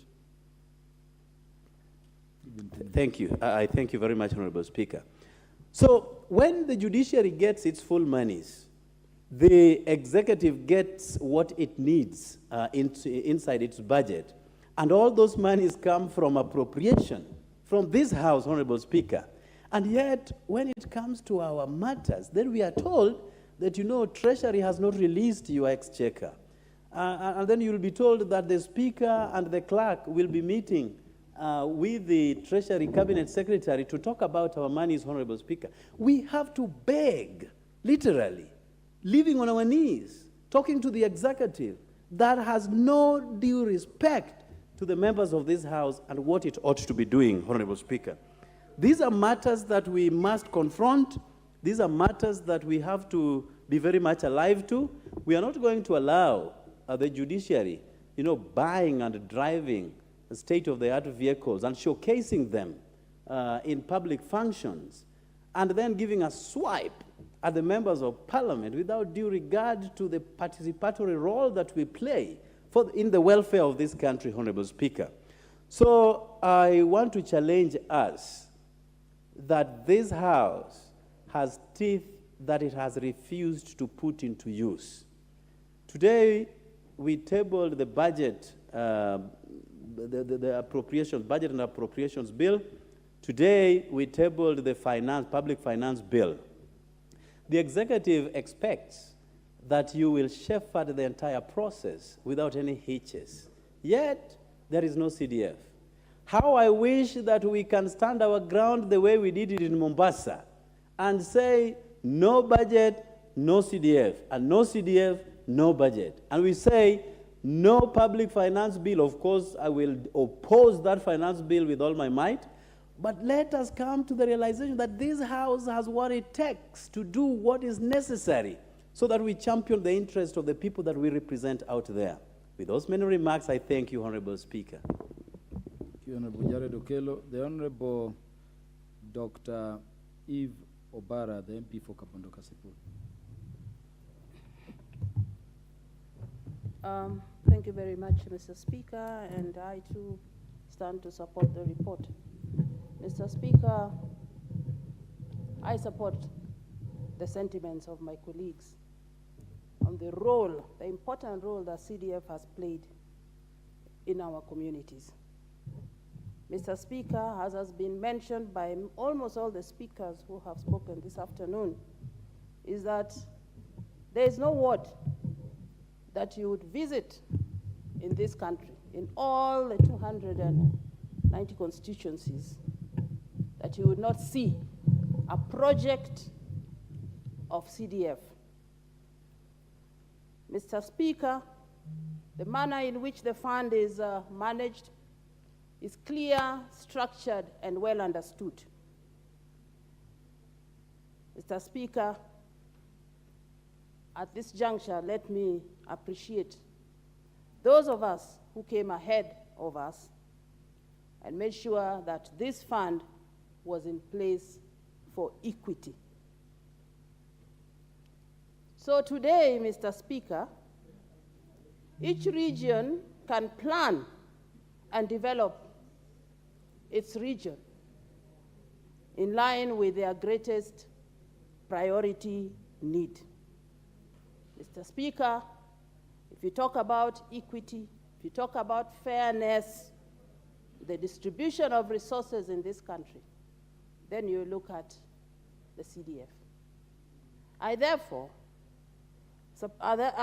am surprised, Mr. Speaker, that any government would delay the release of these funds. Because I'm sure if these funds were already released and activities going on around the constituencies, there would be less noise about the suffering of the citizens of this country. Bursaries have been given out, but the money was not sufficient for everybody, or it was not enough to give to everybody. But if it was given then, the burden to the parents would have been lessened. And this, I hope our leadership can see this and release this money before the end of this financial year. Mr. Speaker, we have projects that we had started. We had committed in our plans to complete them within the year. And as it is going to roll over to the next financial year and therefore affect all our plans. Mr. Speaker, I call upon the government and the leadership of this House to get out, see the minister, impress upon him the need for this money to be released. Mr. Speaker, the report has come out, and we have seen that there is marked improvement on the operations of the CDF. But at the same time, we have also seen that there are certain gaps in the manner in which it is being managed in certain areas. Mr. Speaker, I put this squarely at the footstep of some of the rogue fund managers that have been posted to some constituencies. And I call upon the board, the CDF board, to rein upon these officers and remove them from the field. Discipline them or dismiss them, because I'm sure, I being one, we have reported on this matter to the board of the CDF. Yes, I want to say that in my area, action has been taken, but I believe that in other areas, this still is the problem. The board CEO, please take note, even as we churn out these reports. Please take note and weed out these corrupt officers from our midst in the constituencies. Mr. Speaker, I want to also note that different countries have come to Kenya to benchmark on this model. And that tells you something about even what is going out there about the model, our CDF model. And therefore, when we see this, and we see how people talk about it out there, the pride that they have that there's a Kenyan country that has actually managed to decentralize funds and manage it so that there's equity within this country. I am still baffled and surprised that this money is still being held. I again appeal and call upon the government to release the money, even as we are going through a very difficult time within the society now about the finance bill. These are some of the things that if they were done, then I think there would have been a little bit consideration on certain aspects of the bill. But as we speak now, Mr. Speaker, my constituents, I have told me, please we do not support the bill in the manner in which it is presented, and I will therefore go with the sentiments of my constituents and say no. Thank you. Thank you very much. I support the report. Thank you. Thank you very much, Dr. Ivo Bara. When the speaker recognized you, some thought you were going to speak about GAF. They don't understand in Normal Bay, women leaders of your caliber are elected to lead constituencies. Very great contributions. Thank you very much. The Honorable Andrew Okuome Adepo, the MP for Karachuonyo. You want to contribute to this?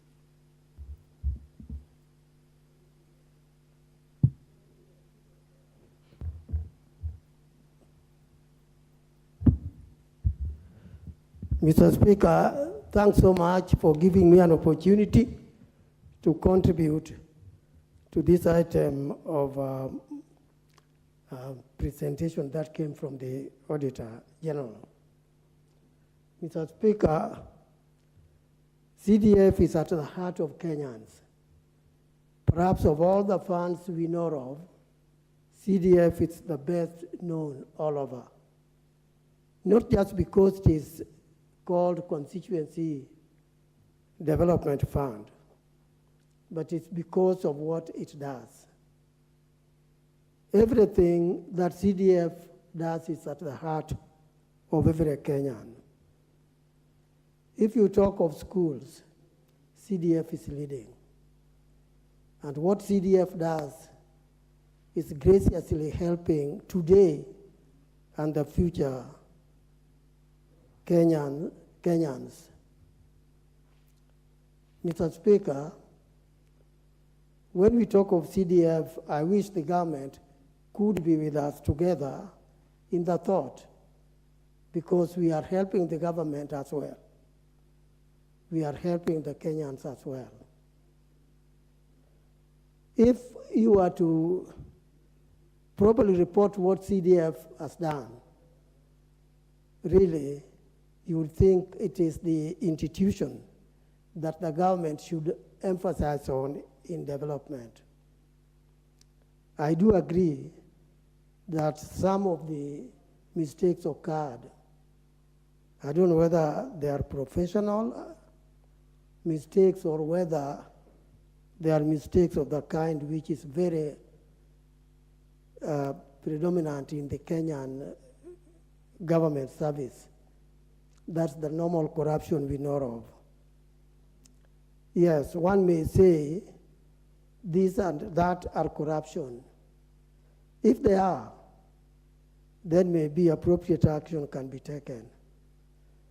But we should not just blind ourselves and see nothing but CDF without considering that the whole government system, be it national government or county, corruption is almost living with every person that's at the top there going down. So this is not just an issue that can be treated by saying it is this particular case. I wish there was a possibility that the government can overhaul its idea on the managerial system being used so that a method can be found that would get us out of this menace of corruption, right from the top in national government to the lowest level possible, and a similar thing be done at the county level. That's when we can say, when we get a positive result, that's when we can say, yes, we have done some work. But just to isolate CDF and think of it alone without considering others, and probably punish those in CDF alone without punishing any other person in any other arm of government, will be discriminatory, and I would say would be wrong. Mr. Speaker, sir, let me just get you back to what I was saying, what I started with, which is the work and contribution CDF or NGCDF has done to this country. I started by talking of schools, the buildings, classrooms. Honestly, I think I would say without fearing that many, many schools have been built because of CDF. I remember last year or the year before last, the government was building some classrooms to accommodate I don't know whether it was JSS. But then if you look at the quality of work they did, I'm now referring to my own constituency. The quality of work they did compared to mine, we are miles apart. What they did is completely junior to what I did with the CDF. I can therefore stand very strongly up and say that with the CDF, I did, with the same amount, I did a lot more than what the government did with the amount they used during the late Professor Magoha's time. If they have a project like that one for future, if they want to get the result equal to the funds they spent, I would urge that they use CDF. They will say they have scored because they will have achieved their objective. Yes, I know we have many things that need to be done, like GISS as almost. They don't have laboratories in many schools. They don't have classrooms in many schools. They are still lacking in building in several ways. If the national government wanted this to be built, they should use CDF, NGCDF, and give that money to NGCDF to do the work for them. They will then have an opportunity to see what NGCDF can do. And then even on the security side, because our mandate covers security and education, on the security side, we have built a number of classrooms for the administration, the former provincial administration. We have built a number of offices for them, which I think is a noble thing. It is done. But then come the year 21, 22, 23, Mr. Speaker, I am a very disappointed MP, and I know I'm disappointed together with my colleagues, because the financial year is ending. Today is 6th.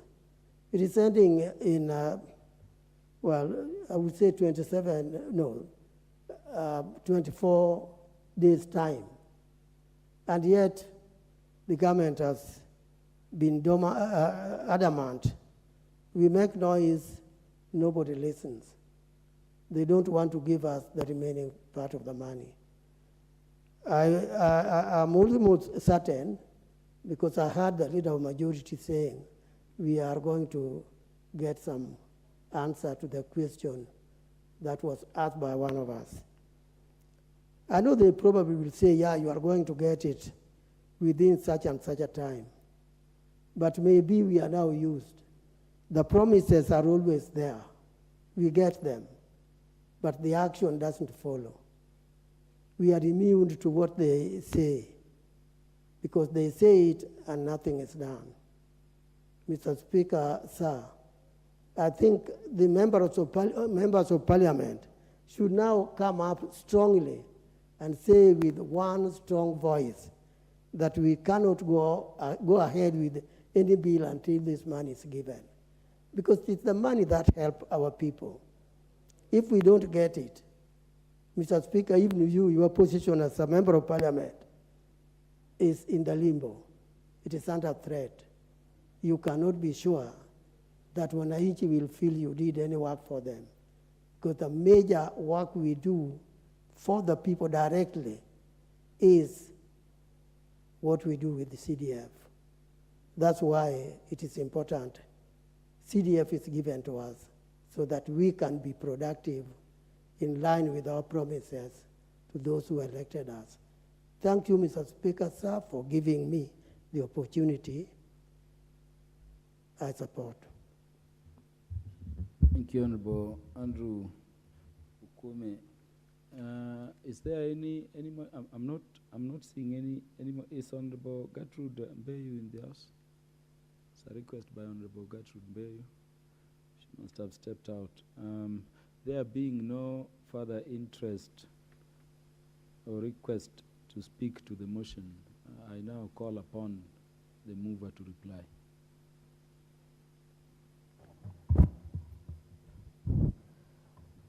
Thank you, Honorable Speaker. This is a fundamental debate that directly involves us as members of Parliament. I am delighted because members have ventilated and put on record some of the sentiments which I do not doubt enrich the debate. The discussion we have held on this House will help guide those involved with NGCDF to, 1, properly utilize the fund's budget, 2, ensure transparency in the management of the NGCDF, 3, improve how audits are conducted, 4, standardization of the national government constituency development construction projects, and finally, improve the capacity of staff at the constituency development offices. I thank honorable members for unanimously supporting this report, and I beg that this House adopts the report of the Decentralized Funds Account Committee on the consideration of the report of the Auditor General on the financial statement for the National Government Constituency Development Fund for 26 constituencies in the counties of Mombasa, Kilifi, Kwale, Taita Taveta, Lamu, and Tana River for the financial years 2013-2014, 2014-2015, 2015-2016, laid on the table of this House on Tuesday, 25th April 2023. With those remarks, Honorable Speaker, I beg to reply. I thank you, Honorable Speaker.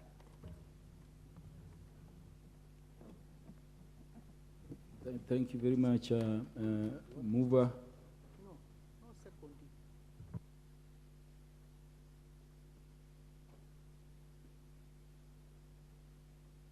Is Honorable Andrew Okwume on a point of order?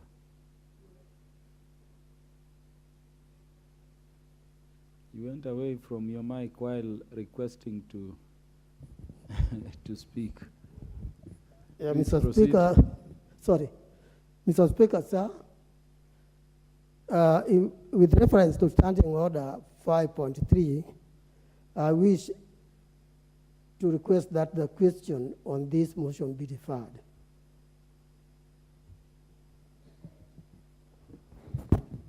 Which is the standing order provision quoted by Honorable Okwume? Yeah, 53. Yeah, Honorable Andrew Okwume, in line with standing order provisions number 53 of the House, I will defer the putting of the question on the motion to the next time it is scheduled in the order paper by the House Business Committee. Next order. Order number 16, motion, ratification of the amended Nairobi Convention and the protocol for the protection of marine and coastal environment of the Western Indian Ocean from land-based sources and activities. Mover.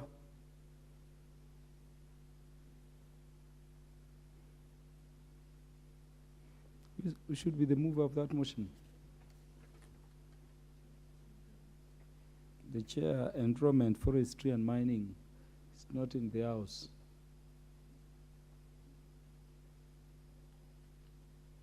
The Honorable Dorothy Kiara, what is the matter? Why isn't the mover in the House? We cannot have business of committees scheduled and duly notified on the order paper, and then we have movers grounding business of the House. Honorable Dorothy Kiaria, what is the issue? I see you on a point of order. Honorable Speaker, I stand to be guided. I think, Honorable Speaker, there is no quorum in the House. Whoa. Could you ring the bell for the time provided for in the standing order?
told you what we used to do.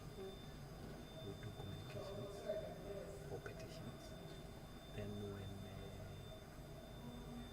stabadilisho ndio kitabadilisha, then when it's being done, kazi tunaenda kusoma hivi. Are you in the office? Are you following? See what? Now, look at what you send me. See what is being done. You can see kuna ideas zako alibeba na zingine aliacha na zingine amedrop. You learn.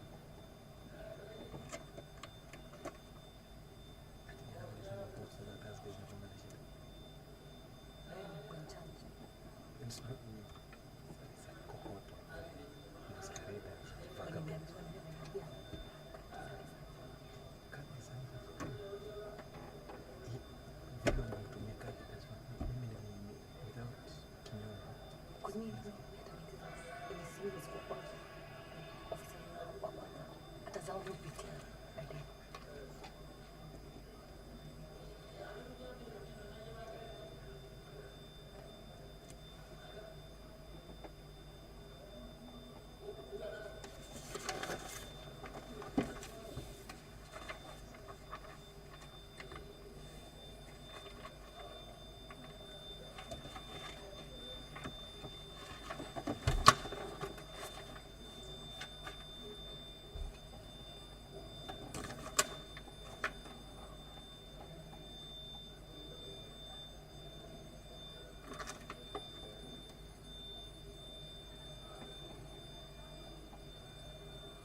Order, honorable members.